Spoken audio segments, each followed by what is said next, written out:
জানাও যে একদম আমার ভয়েস ক্লিয়ার কিনা, কথা ঠিক মতো শুনতে পারতেছো কিনা। তাহলে আমরা একদম বেসিক থেকে শুরু করি। বায়োটেকনোলজি, এই বায়োটেকনোলজি এই ওয়ার্ডটাকে যদি ভাই আমরা আসলে স্প্লিট করি বা দুই ভাগ করি, তাহলে আমরা পাবো বায়োলজি প্লাস টেকনোলজি। সো ভাই বায়োটেকনোলজি জিনিসটা দিয়ে কি করে এটা? Biology plus technology. সো এখানে যে কাজটা করা হয় ভাইয়া, এখানে আসলে বায়োলজিক্যাল সিস্টেম বা বায়োলজিক্যাল যে তোমার হচ্ছে অর্গানিজম গুলো আছে, যেমন হতে পারে প্ল্যান্ট, এনিমেল, এই সিস্টেম গুলোকে ভাইয়া আমরা আমাদের ইচ্ছা খুশি মতো নিজেদের ভালোর জন্য ম্যানিপুলেট করতেছি, চেঞ্জ করে ফেলতেছি।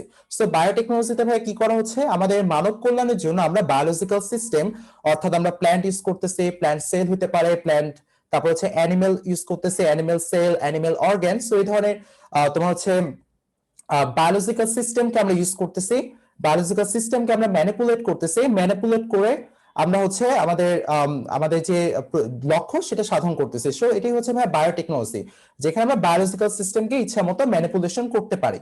সো বায়োটেকনোলজি আমরা জিনিসটা বুঝলাম যে বায়োটেকনোলজিতে কি করা হয়, আসলে বায়োলজিক্যাল সিস্টেমকে আমরা ম্যানিপুলেশন করি।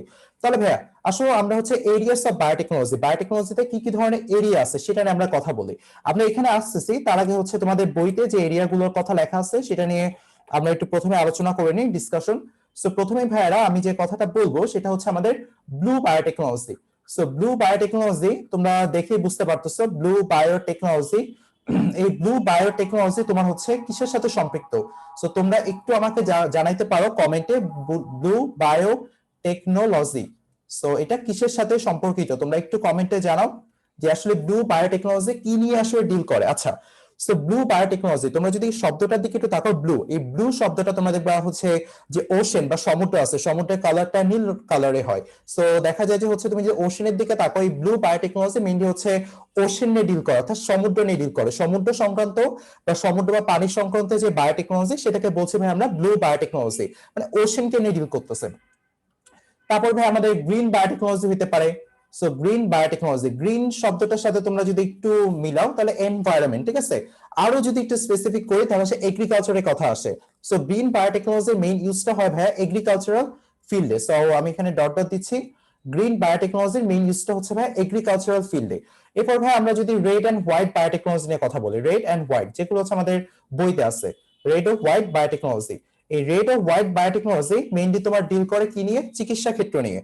রেড এবং হোয়াইট বায়োটেকনোলজি মেইনলি ডিল করে ভাই আমাদের চিকিৎসা ক্ষেত্র নিয়ে। সো চিকিৎসা ক্ষেত্র নিয়ে যে বায়োটেকনোলজি ডিল করে তাকে বলছি আমরা রেড ও হোয়াইট বায়োটেকনোলজি। দেখো ভাই আমাদের বইতে 3টা বায়োটেকনোলজি আছে, কিন্তু ভাই বায়োটেকনোলজির পরিধি কিন্তু আরো বিস্তৃত। বায়োটেকনোলজি যে শুধুমাত্র সমুদ্র, শুধুমাত্র তোমার কৃষি ক্ষেত্র বা শুধুমাত্র হচ্ছে চিকিৎসা ক্ষেত্রে ব্যবহার করা হয়, মোটেই সেটা না। বায়োটেকনোলজি অনেক বিস্তৃত একটা সাবজেক্ট, অনেক বিস্তৃত একটা সাবজেক্ট, যাকে বলতেছি আমরা একটা আন্তঃশাস্ত্রীয় সাবজেক্ট বা হচ্ছে আন্তঃশাস্ত্রীয় বিষয়, যেখানে আসলে অনেকগুলো বিষয়ের একটা কম্বিনেশন থাকে। সো ভাই এখানে আরো অনেক ধরনের তোমার বায়োটেকনোলজি হতে পারে, যেমন dark biotechnology. So dark biotechnology, এই ওয়ার্ডটার সাথে একটু চিন্তা করো, ডার্ক আসলে কি? ডার্ক আসলে আমরা টেরোরিজম বা হচ্ছে এই ধরনের বিষয়গুলো বুঝাইতে আমরা ডার্ক শব্দটা ব্যবহার করি। So dark biotechnology, so dark biotechnology এগুলো তোমাদের মনে রাখতে হবে না, জাস্ট তোমাদের একটু কিছু ইউজফুল ইনফরমেশন যেটা হয়তো তোমাদের জীবনের জন্য কাজে লাগতে পারে। শুধুমাত্র যে বইয়ের ইনফরমেশন গুলো এগুলো মনে রাখা আসলে কোনো ব্যাপার হবে না, যে দুইটা এক্সট্রা তোমাদের ইনফরমেশন দিব, দুই একটা। আচ্ছা, ডার্ক বায়োটেকনোলজি এই ওয়ার্ডটার সাথে আসলে বায়ো টেরোরিজম বা জীব সন্ত্রাসবাদ। সো বায়ো টেরোরিজম জিনিসটা কিরকম হয়? সো ভাইয়া টেরোরিজম শুনছি, সন্ত্রাসী কর্মকাণ্ড, but bio terrorism, biological warfare, অর্থাৎ বায়োলজিক্যাল সিস্টেম দিয়ে ভাইয়া যুদ্ধ, এটা কিরকম একটা জিনিস আমি তোমাদের বলি। সো দেখো ভাইয়া, তোমার এই ডার্ক বায়োটেকনোলজি বা বায়ো টেরোরিজম এটা কিভাবে হইতে পারে? বায়ো টেরোরিজম, আচ্ছা, সো টেরোরিজম মানে সন্ত্রাসবাদ। সো বায়োটেরোরিজম এটা এরকম ভাবে হতে পারে, ধরো ভাইয়া আমি একটা ব্যাকটেরিয়া বা ভাইরাসকে উদ্দেশ্য প্রণোদিত ভাবে ম্যানিপুলেশন করলাম, সেটাকে আরো তার যে ক্ষতি করার প্রবণতা সেটা আরো আমি বাড়িয়ে দিলাম, বাড়িয়ে দিয়ে কি করলাম, সেটাকে হচ্ছে একটা নির্দিষ্ট জনগোষ্ঠীর মধ্যে আমি ইচ্ছা প্রণোদিত ভাবে সেটাকে ছড়াই দিলাম, ঠিক আছে। এটা কাইন্ড অফ একটা বায়োটেরোরিজম। তারপরে ভাইয়া বায়োলজিক্যাল ওয়ারফেয়ার, সো আমি বায়োলজিক্যাল অস্ত্র বা মানে তোমার জীবাণু অস্ত্র, সো আমি ভাইরাস ব্যাকটেরিয়া এগুলো দিয়ে ভাই আসলে আমি কি করতেছি? যুদ্ধ করতেছি, বায়োলজিক্যাল ওয়ারফেয়ার, অর্থাৎ যুদ্ধে আমরা তোমার হচ্ছে জীবাণু অস্ত্র ব্যবহার করতেছে। এগুলো কিন্তু খুবই মারাত্মক, খুবই খারাপ ব্যবহার বায়োটেকনোলজির। সো এই ধরনের ব্যবহারও রিসেন্টলি কখনো হয়নি, বাট ভবিষ্যতে এরকমের সম্ভাবনা থেকে যেতে পারে, এরকম একটা হচ্ছে অনেকে এই ধরনের তোমার বিভিন্ন হাইপোথিসিস দেয় যে ভবিষ্যতে একসময় তোমার বায়োলজিক্যাল যে ওয়ারফেয়ার এরকম বিষয় একটা হতে পারে। সো বায়োটেররিজম যেখানে আসলে উদ্দেশ্য প্রণোদিতভাবে আমরা বায়োলজিক্যাল অর্গানিজমকে ম্যানিপুলেশন করে আমরা আসলে যুদ্ধে ব্যবহার করতেছি, নিজের অন্যের ক্ষতিকরণে ব্যবহার করতেছি। সো এটা হচ্ছে ডার্ক বায়োটেকনোলজির মধ্যে পড়ে। তারপর ভাইয়া ব্রাউন বায়োটেকনোলজি হতে পারে। ব্রাউন বায়োটেকনোলজি, এই ব্রাউন বায়োটেকনোলজিটা হচ্ছে ভাইয়া, তোমরা যদি একটু শব্দটার দিকে দেখো ব্রাউন, এই ব্রাউন কালারটা কোথা থেকে কার সাথে সম্পর্কিত? আমাদের ডেজার্ট, ডেজার্ট বা হচ্ছে আমাদের যে ড্রাই অঞ্চলগুলো আছে বা শুষ্ক অঞ্চলগুলো আছে যেগুলো কিন্তু অনেকটা brown colour. So brown biotechnology mainly হচ্ছে আমাদের ডেজার্ট, তারপর হচ্ছে তোমার দেন হচ্ছে ড্রাই রিজিয়ন গুলোর জন্য আমরা ব্রাউন বায়োটেকনোলজি ব্যবহার করি। সো ডেজার্টের জন্য, ডেজার্ট বা তোমার হচ্ছে মরুভূমি বা ড্রাই রিজিয়ন গুলোর জন্য ভাই আমরা ব্রাউন বায়োটেকনোলজি ব্যবহার করি। সেম ভাবে ভাই আমরা আরো কিছু চিন্তা করতে পারি yellow biotechnology. So yellow biotechnology আমাদের খাবারের সাথে সম্পর্কিত বা ফুড বায়োটেকনোলজি। সো এরকম আসলে বায়োটেকনোলজির যে ব্যবহারটা এটা অনেক বিস্তৃত। এখানে ভাই আসলে আমরা মেরিন লাইফ নিয়ে কথা বলি, অ্যাকোয়াটিক বায়োটেকনোলজি যেখানে আসলে আমরা সামুদ্রিক প্রাণীর উপর কিভাবে বায়োটেকনোলজি অ্যাপ্লাই করে আমাদের আমাদের হচ্ছে আমাদের যে তোমার লক্ষ্য সাধন করতে পারে সেটা দেখতে পারে, অ্যাকোয়াটিক বায়োটেকনোলজি। আমরা অ্যানিমাল বায়োটেকনোলজি করতে পারি, আমরা প্ল্যান্ট বায়োটেকনোলজি করতে পারি, আমরা এগ্রিকালচারাল বায়োটেকনোলজি করতে পারি, আমরা বায়ো রেমিডিয়েশন করতে পারি। বায়ো রেমিডিয়েশন হচ্ছে ভাই আমরা মাইক্রো অর্গানিজম গুলোকে নিজের মতো ম্যানিপুলেশন করে আমরা কি করতেছি, পরিবেশটাকে ক্লিন করার জন্য ব্যবহার করতেছি, অর্থাৎ পরিবেশে যে পলিউটেন্ট বা দূষণ গুলো আছে সেগুলোকে ক্লিন করতেছে বায়োলজিক্যাল সিস্টেম ইউজ করে, যাকে বলছি আমরা বায়ো রেমিডিয়েশন। সেরকম ভাই বায়োটেকনোলজির আসলে যে বিস্তৃতি বা ফিল্ড এটা আসলে অনেক হিউজ, সেখানে আমরা যাব, বাট হচ্ছে আমরা আস্তে আস্তে আমাদের পড়ায় প্রবেশ করি। সো এই চার্টের ভিতরে আসলে সেই জিনিসগুলোই কিছু দেখানো হয়েছে, যেমন গোল্ড বায়োটেকনোলজি বায়ো ইনফরমেটিক্স বা ন্যানো বায়োটেকনোলজি নিয়ে ডিল করে। সো তোমরা আসলে দেখতে পারতো এই বায়োটেকনোলজির ইউজটা বা এরিয়া অফ বায়োটেক অ্যাক্টিভিটিস কতটা হিউজ একটা সাবজেক্ট।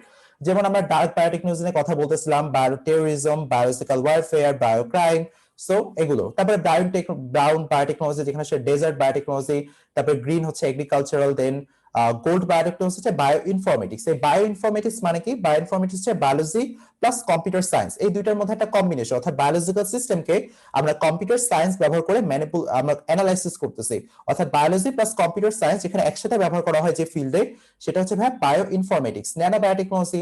তারপর হচ্ছে এই ধরনের আসলে অনেক বড় একটা সাবজেক্ট, এটা অনেক বড় একটা সাবজেক্ট বায়োটেকনোলজি। আচ্ছা, তো ভাই এই বায়োটেকনোলজির একটা ব্যবহার তোমার হচ্ছে টিস্যু কালচার, টিস্যু কালচার পদ্ধতি হচ্ছে বায়োটেকনোলজির একটা ব্যবহার। আচ্ছা, এখানে একটা তোমার হচ্ছে ইনফরমেশন তোমরা মনে রাখতে পারো। আচ্ছা, আমরা হচ্ছে সেখানে যাচ্ছি, বাট আগে হচ্ছে আমরা টিস্যু কালচার নিয়ে কথা বলি, টিস্যু কালচার প্রযুক্তি। সো টিস্যু কালচার প্রযুক্তি ভাই আসলে বায়োটেকনোলজির একটা অ্যাপ্লিকেশন। সো আমরা শুরু করি ভাই টিস্যু কালচার পদ্ধতি কিভাবে পারফর্ম করা হয় এবং টিস্যু কালচার পদ্ধতির সাথে কি ধরনের ইনফরমেশন গুলো তোমাদের মনে রাখতে হবে সেখান থেকে শুরু করি। সো ভাই দেখো, টিস্যু কালচার, এই টিস্যু কালচারে কি করতেছে ভাইয়া? টিস্যু কালচার শব্দটা কি? মানে টিস্যু আমরা হচ্ছে একটা পার্টিকুলার উদ্ভিদ থেকে আমরা টিস্যুকে আলাদা করতেছি, যে উদ্ভিদ থেকে টিস্যুটাকে আলাদা করলাম ভাইয়া তাকে বলছি আমরা মাতৃ উদ্ভিদ, কারণ ওখান থেকে আমরা টিস্যুকে আলাদা করছি। টিস্যুকে আলাদা করে কি করতেছি ভাই? আমরা বাইরে অর্থাৎ হচ্ছে গ্লাস মিডিয়ামে বা হচ্ছে টেস্ট টিউবে আমরা জিনিসটাকে গ্রো করতেছি। সো কালচার করতেছে, কালচার করা মিন্স গ্রো করা, ঠিক আছে? মানে এটা হচ্ছে তোমার এই জীবন্ত উদ্ভিদ দেহের বাইরে আসলে এই কাজটা করা হচ্ছে, টিস্যুটাকে গ্রো করা হচ্ছে, ঠিক আছে? এই প্রক্রিয়াটাকে আমরা কি বলতেছি ভাইয়া? Tissue culture. এখন এখানে যে জিনিসটা মাথায় রাখতে হবে ভাইয়া, এই যে টিস্যু কালচার পদ্ধতি এটা কিন্তু ভাই একটা ইনভিট্রো পদ্ধতি। সো ইনভিট্রো পদ্ধতি, কারণ ইনভিট্রো শব্দটা মানে কি তোমরা একটু কমেন্টে জানাতো ভাইয়া, ইনভিট্রো শব্দটা দ্বারা তোমরা কি বুঝো? তোমার জীবিত দেহের বাইরে যে কাজটা করা হয়, তোমার টেস্ট টিউবে যদি কোনো কিছু কোন ধরনের কালচার করা হয় সেটাকে বলছে হচ্ছে ভাই ইনভিট্রো। মানে জীবিত দেহের বাইরে যদি কোনো ধরনের কালচার করা হয় সেটাকে বলছি ভাই আমরা ইনভিট্রো। তারপর ভাইয়া ইন ভিভো, আরো তিনটা ওয়ার্ড এটার সাথে জড়িত, আমি একসাথে ক্লিয়ার করে যাচ্ছি। In Vivo, so in Vivo শব্দটা হচ্ছে জীবিত উদ্ভিদ দেহের ভিতরে বা জীবিত উদ্ভিদ বা প্রাণী দেহের ভিতরে আমরা যদি কোনো ধরনের কালচার করি, যে এখানে আসলে জীবনের ভিতরে আমরা কালচারটা করতেছি, সেটাকে বলতেছি ভাই আমরা ইন ভিভো। আর যদি আমরা টেস্ট টিউবে কোনো ধরনের কালচার করি তাহলে সেটাকে বলতেছি আমরা ইন ভিট্রো। সো এখানে ভাই আসলে আমরা তোমার হচ্ছে জীবনের ভিতরে কালচার করতেছে, সো এটা হচ্ছে ইন ভিভো। আরেকটা পদ্ধতি ভাই সেটা হচ্ছে ইন সিলিকো। সো এই তিনটা তোমার পদ্ধতি আছে generally, in vitro, in vivo আর হচ্ছে ইন সিলিকো। ইন সিলিকো পদ্ধতি কি ভাই? যেখানে আসলে আমরা কম্পিউটার সিস্টেম ব্যবহার করে কোন একটা জীবের তোমার হচ্ছে কোন একটা জিনিসকে কম্পিউটেশনাল মডেল দিয়ে অ্যানালাইসিস করতেছি, সেটাকে বলছি ভাই আমরা ইন সিলিকো পদ্ধতি, ঠিক আছে। সো ইন ভিট্রোতে মেইনলি হচ্ছে আমরা কাচের পাত্রে কোনো কিছুকে গ্রো করি, ইন ভিভোতে হচ্ছে জীবনের ভিতর বা জীবিত প্রাণীদের ভিতর আমরা সেটাকে গ্রো করতেছি, আর ইন সিলিকোতে ভাই হচ্ছে কম্পিউটেশনাল মডেল ইউজ করে আমরা সেটাকে অ্যানালাইসিস করতেছি। সো ভাই আমি একটু পদ্ধতিটা আলোচনা করি টিস্যু কালচার কিভাবে বায়োটেকনোলজির সাথে রিলেটেড। এটা কিন্তু ভাই জেনেটিক ইঞ্জিনিয়ারিং না, টিস্যু কালচার কিন্তু ভাই মোটেও জেনেটিক ইঞ্জিনিয়ারিং না। সো এখানে কনফিউজ না, টিস্যু কালচার হচ্ছে ভাই জেনেটিক ইঞ্জিনিয়ারিং না। আচ্ছা, টিস্যু কালচার বায়োটেকনোলজির একটা ব্রাঞ্চ, ঠিক আছে, বাট নট জেনেটিক ইঞ্জিনিয়ারিং। আচ্ছা, সো দেখো ভাইয়া এখানে আসলে কি করছি আমরা, প্রথমে মাতৃ উদ্ভিদ থেকে আমরা একটা টিস্যু কালেক্ট করতেছি, ঠিক আছে। এটা শীর্ষ মুকুল বা পার্শ্ব মুকুল থেকে আমরা এই টিস্যুটা কালেক্ট করতে পারি। এই যে উদ্ভিদ থেকে আমরা যে টিস্যুটাকে কালেক্ট করছি ভাই, এই টিস্যুটাকে বলছি আমরা এক্সপ্ল্যান্ট, ঠিক আছে। এই টিস্যুটাকে কালেক্ট করতেছি, তাকে বলছি আমরা এক্সপ্ল্যান্ট। এখন ভাই আমরা কি করব, এখন হচ্ছে এই টিস্যুটাকে কি করব, তোমার মিডিয়ামে রাখবো, আবাদ মাধ্যমে রাখবো। সেই আবাদ মাধ্যম প্রথমে আমাদের তৈরি করতে হবে, তারপরে না সেখানে টিস্যু রাখবো। সো আবাদ মাধ্যম তৈরি করার জন্য আমরা কি করতে পারি ভাইয়া, সো আবাদ মাধ্যমে তোমার পুষ্টি উপাদান অ্যাড করব। সো এখানে মাইক্রো ম্যাক্রো বিভিন্ন ধরনের তোমার উপাদান থাকতে পারে। সো কিছু খুবই গুরুত্বপূর্ণ উপাদান, যেমন হচ্ছে আমি এখানে লিখে দিই, আবাদ মাধ্যমের মধ্যে যেটা অবশ্যই থাকবে সেটা হচ্ছে ভাই আমাদের ভিটামিন, ভিটামিন, দেন হচ্ছে ভাইয়া সুক্রোজ, তারপরে ফাইটো হরমোন, এগুলো ডেফিনেটলি থাকবে তোমার আবাদ মাধ্যমে। ভিটামিন, সুক্রোজ, দেন হচ্ছে ভাইয়া ফাইটো হরমোন, এগুলো অবশ্যই এখানে প্রেজেন্ট থাকবে। আচ্ছা, আর কি কি থাকবে, আর হচ্ছে এই যে আবাদ মাধ্যম বা এখানে ভাই আমরা হচ্ছে নিউট্রিয়েন্ট ইউজ করতেছি বা পুষ্টি উপাদান ইউজ করতেছি। সো ডেফিনেটলি ভাই এখানে আসলে মিডিয়ামটাকে আমাকে শক্ত করতে হবে বা জমাট বাঁধাতে হবে। সো জমাট বাঁধানোর জন্য ভাই আমরা এখানে কি কাজ করব, এখানে ভাই আমরা সলিডিফাইং এজেন্ট ইউজ করব, যেটা ভাই এই আবাদ মাধ্যমটাকে জমাট বাঁধাতে হেল্প করবে, সলিড করে দিবে। সলিডিফাইং এজেন্ট এই আবাদ মাধ্যমটাকে সলিডে কনভার্ট করবে।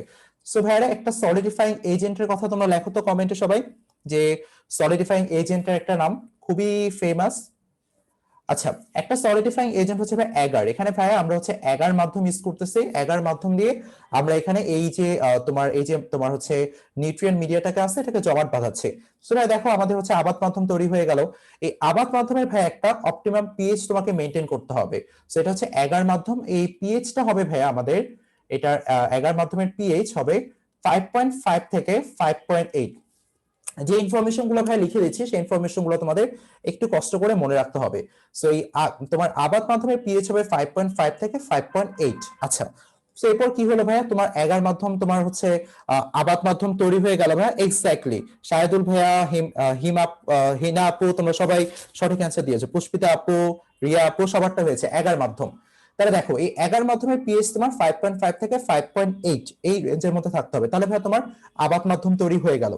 এরপর কি করবা ভাইয়া, আবাদ মাধ্যমে তুমি টিস্যু স্থাপন করো, যে এক্সপ্ল্যান্টটা তুমি নিছো সেই টিস্যুটা স্থাপন করলা। এখন দেখো ভাই এই মানে এখানে যে টিস্যু স্থাপন করার আগে এই আবাদ মাধ্যমটাকে ডেফিনেটলি ভাইয়া তোমাকে জীবাণুমুক্ত করতে হবে। এই জীবাণুমুক্ত করার জন্য মানে টিস্যু স্থাপনের পূর্বে এই আবাদ মাধ্যমটাকে তোমাকে জীবাণুমুক্ত করতে হবে। সো জীবাণুমুক্ত করার জন্য ভাইয়া আমরা এখানে যে মেশিনটা ইউজ করবো সেটা হচ্ছে আমাদের অটোক্লেভ মেশিন। তোমাদের সবার জানা আছে এটা, অটোক্লেভ মেশিনের সাহায্যে মেইনলি হচ্ছে আমরা এই জীবাণুমুক্তকরণের কাজটা করি। সো অটোক্লেভ মেশিনের যে যে কন্ডিশন গুলো তোমাকে এখানে মেনটেন করতে হবে সেটা অবশ্যই একটা মাথায় রেখো। অটোক্লেভ মেশিনের যে কন্ডিশন গুলো মেনটেন করতে হবে সেটা হচ্ছে 121°C তাপমাত্রা, তারপর হচ্ছে 15 পাউন্ড চাপ, এবং 20 মিনিট ধরে ভাই এটাকে আসলে আমি অটোক্লেভ মেশিনে রাখবো, তাহলে হচ্ছে জীবাণুমুক্ত হয়ে যাবে, ঠিক আছে। এই কন্ডিশন গুলো তোমাকে মাথায় রাখতে হবে। তাহলে ভাই আমি হচ্ছে এখানে আবাদ মাধ্যম তৈরি করলাম, আবাদ মাধ্যমকে অটোক্লেভ মেশিনের সাহায্যে জীবাণুমুক্ত করলাম, 121°C তাপমাত্রা, 15 পাউন্ড চাপ, 20 মিনিট রেখে আমি জীবাণুমুক্ত করলাম। এরপর হচ্ছে সেখানে আমি টিস্যু বা এক্সপ্ল্যান্ট স্থাপন করলাম। সেখানে টিস্যু বা এক্সপ্ল্যান্ট স্থাপনের পর কি করলাম ভাইয়া, এখানে দেখো এই টিস্যুটা আস্তে আস্তে গ্রো করবে, কারণ এটা তো তোমার এই মাধ্যমটা কি এখানে পুষ্টি উপাদান আছে, সো টিস্যুটা ডেফিনেটলি গ্রো করবে। সো গ্রো করে কি করলো ভাইয়া, এখানে ক্যালাস তৈরি করলো, যাকে সাথে কোষ মন্ড, ঠিক আছে, অনেকগুলো কোষের মন্ড বা ক্যালাস তৈরি করলো।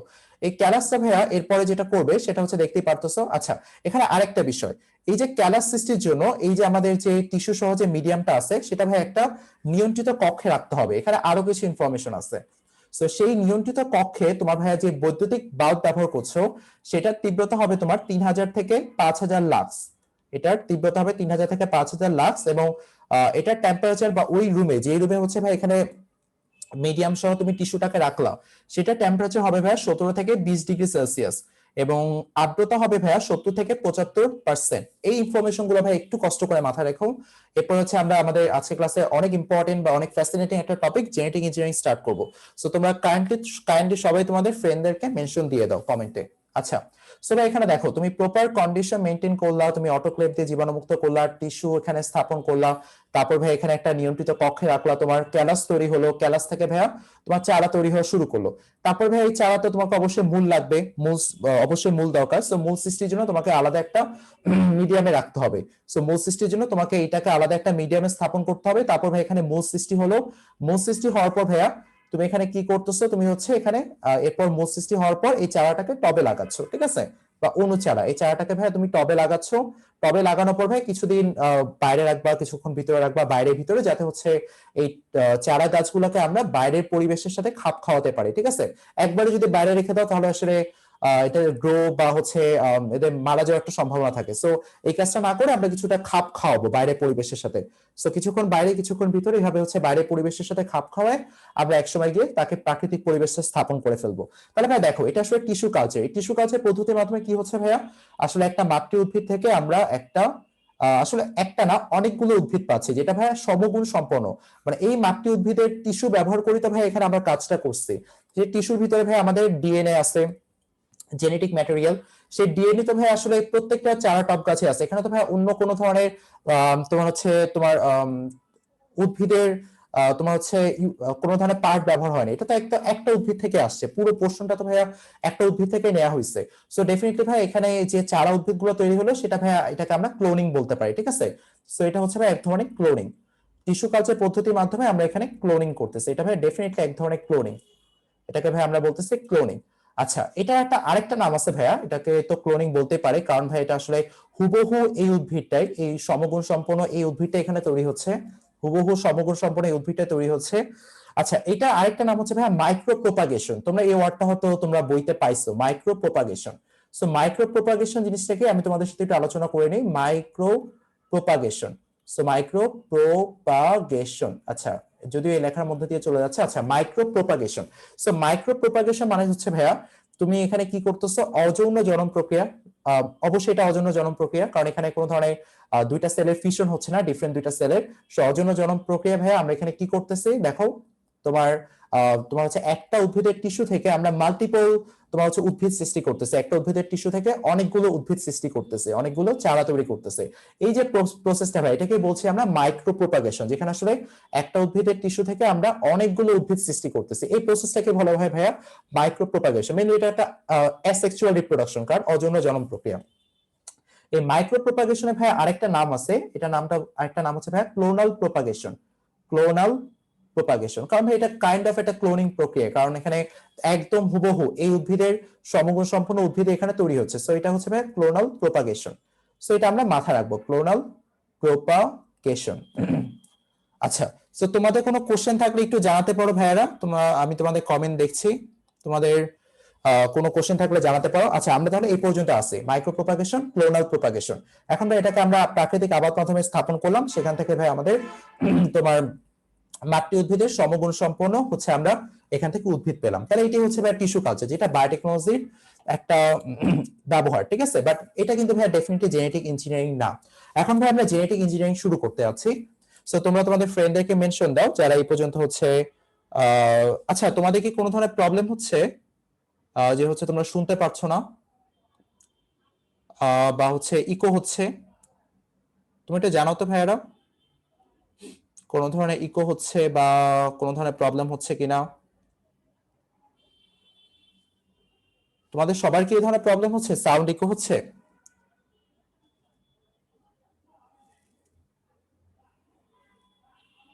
একটু জানাও। আচ্ছা, তোমাদের প্রবলেম হচ্ছে না, তাহলে ভাই আমরা জেনেটিক ইঞ্জিনিয়ারিং শুরু করি। জেনেটিক ইঞ্জিনিয়ারিং শুরু করার আগে ভাইয়া আমি কিছু বেসিক তোমাদের সাথে শেয়ার করতে চাই, সেই বেসিক গুলো তোমাদের লাগবে। আগে বলি ভাইয়া জেনেটিক ইঞ্জিনিয়ারিং জিনিসটা কি, বা জিন প্রকৌশল জিনিসটা কি ভাইয়া। জেনেটিক ইঞ্জিনিয়ারিং হচ্ছে ভাইয়া তুমি কোনো একটা জীবের ডিএনএ তোমার নিজের ইচ্ছা মতো চেঞ্জ করতেছো, নিজের ইচ্ছা মতো সেটাকে ম্যানিপুলেশন করতেছো।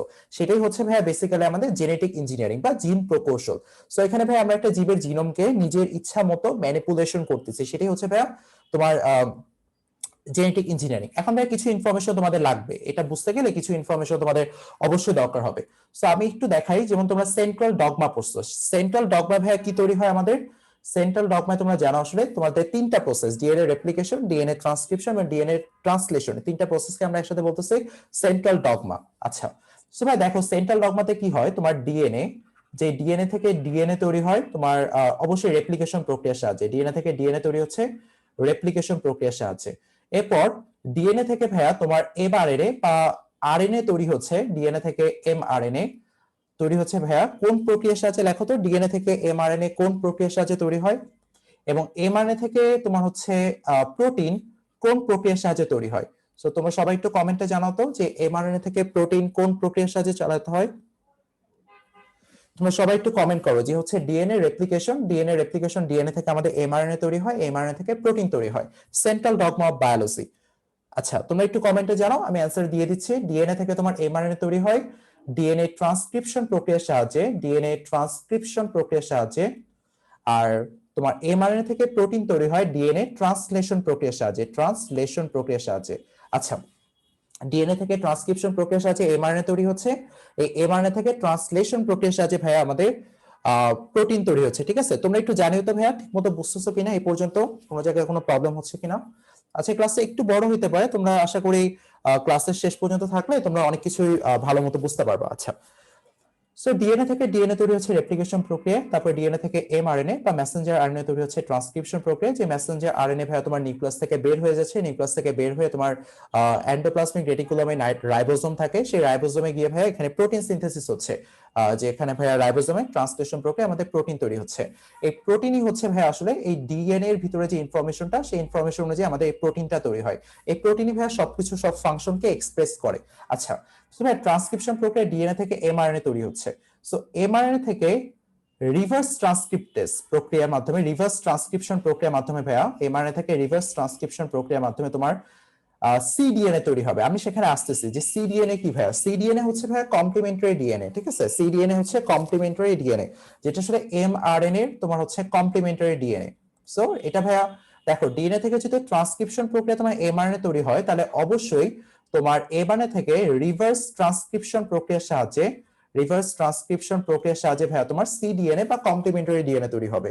এই সিডিএনএ কে তোমার হচ্ছে DNA polymerase double stranded DNA করে ফেলবে। এখানে ভাইয়া সিডিএনএ ব্যাপারে একটা কথা মাথায় রাখতে হবে, তোমরা তো জানো যে এই এমআরএনএ হচ্ছে আমাদের সিঙ্গেল স্ট্র্যান্ডেড বা এক সূত্রক, আমি এটাকে ডাবল এস লিখতেছি, সিঙ্গেল স্ট্র্যান্ডেড বা এক সূত্রক। এই যে ভাইয়া এক সূত্রক এমআরএনএ থেকে সিডিএনএ তৈরি হলো, এটাও ভাইয়া হচ্ছে এক সূত্রক ডিএনএ, সিঙ্গেল স্ট্র্যান্ডেড ডিএনএ বা একসূত্রক ডিএনএ। এখন ভাইয়া এই একসূত্রক ডিএনএ ভাইয়া কি করবে, তোমার এই একসূত্রক ডিএনএ থেকে যখন ভাইয়া প্রোটিন তৈরি হবে, সো সরি, এই একসূত্রক ডিএনএ থেকে ভাইয়া যখন ডাবল স্ট্র্যান্ডেড ডিএনএ তৈরি হবে, সেটা মেইনলি হচ্ছে ডিএনএ পলিমারেজ এনজাইমের উপস্থিতিতে হবে। কারণ ডিএনএ পলিমারেজ তোমার অবশ্যই তোমার আচ্ছা আমি ওখানে আসতেছি, বাট তোমার হচ্ছে এই প্রসেসটা একটু ডিসক্রাইব করি। মেইনলি কি হচ্ছে ভাইয়া, তোমার যে এমআরএনএ থাকে, এটার অবশ্যই এমআরএনএ এটার সিডিএনএ অবশ্যই কমপ্লিমেন্টারি হবে। ধরো ভাইয়া এইউজি, তুমি জানো যে এমআরএনএ থাকে অ্যাডিনিন, গুয়ানিন, সাইটোসিন এবং ইউরাসিল। ঠিক আছে, অ্যাডেনিন, গুয়ানিন, সাইটোসিন এবং uracil, A UC G U A বা এ ইউ। আচ্ছা, এটা ভাই 3 প্রাইম বললাম।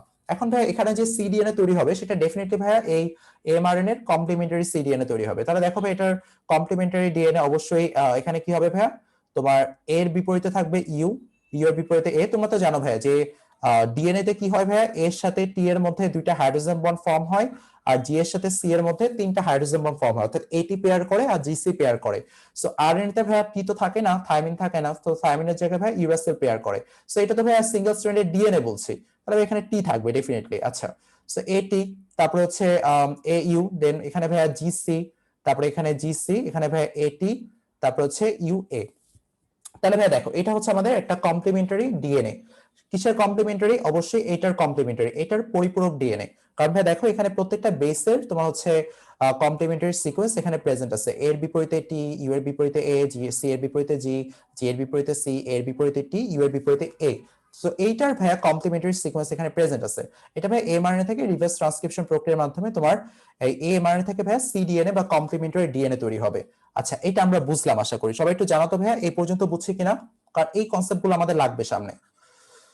আচ্ছা, এই কমপ্লিমেন্টারি ডিএনএ থেকে কি হবে ভাইয়া, তোমার আসলে যেটা হবে তোমার এই কমপ্লিমেন্টারি ডিএনএ থেকে ডিএনএ পলিমারেজ আসবে। তোমাদের একটা কথা মাথায় রাখতে হবে, ডিএনএ পলিমারেজ ভাইয়া তার পলিমারাইজেশন অ্যাক্টিভিটি। এখন একটু খেয়াল করি, ডিএনএ পলিমারেজ এই জিনিসটার কথা কিন্তু তোমরা অবশ্যই শুনছো। ডিএনএ পলিমারেজ কি করে ভাইয়া? পলিমারাইজেশন বিক্রিয়া ঘটায়। সো পলিমার বিক্রিয়া ঘটায়। পলিমার বিক্রিয়া কি ভাই? এখানে আসলে একটার পর একটা নিউক্লিওটাইড যুক্ত করে ডিএনএ পলিমারেজ তোমার হচ্ছে ডিএনএটাকে লম্বা করতেছে। সো ডিএনএ পলিমারেজ অবশ্যই ভাইয়া 5 প্রাইম টু 3 প্রাইম ডে তোমার হচ্ছে ডিএনএ সিকোয়েন্স বসাতে পারে, ঠিক আছে? 5 প্রাইম টু 3 প্রাইম, অর্থাৎ 3 প্রাইম হাইড্রোক্সিল এন্ডে তোমার হচ্ছে নতুন নিউক্লিওটাইডটা যুক্ত হয়। ডিরেকশনটা ভাইয়া অলওয়েজ হচ্ছে 5 প্রাইম টু 3 প্রাইম। এই কথাটা তোমাদের মাথায় রাখতে হবে, ডিএনএ পলিমারেজের ডিরেকশন হচ্ছে 5 প্রাইম টু 3 প্রাইম। এই প্রান্তে হচ্ছে তোমার হচ্ছে ডিএনএ পলিমারেজ তার পলিমারাইজেশন অ্যাক্টিভিটি শো করতে পারে। তোমরা দেখছো যে ডিএনএ তোমার রেপ্লিকেশনের সময় তোমার হচ্ছে একটা লিডিং স্ট্র্যান্ড থাকে, একটা ল্যাগিং স্ট্র্যান্ড থাকে। সো কোনটা লিডিং স্ট্র্যান্ড? যেখানে ভাই 3 প্রাইম টু 5 প্রাইম, অর্থাৎ ভাই ওখানে 5 প্রাইম টু 3 প্রাইম তোমার ডিএনএ তোমার হচ্ছে ডিএনএ পলিমারেজ নিউক্লিওটাইড অ্যাড করতে পারে। একটা ল্যাগিং স্ট্র্যান্ড থাকে, ওখানে ভাই উল্টা দিক থেকে কি করে ডিএনএ 5 প্রাইম টু 3 প্রাইম ছোট ছোট খন্ড করে করে তোমার আসলে নিউক্লিওটাইড অ্যাড করতে থাকে।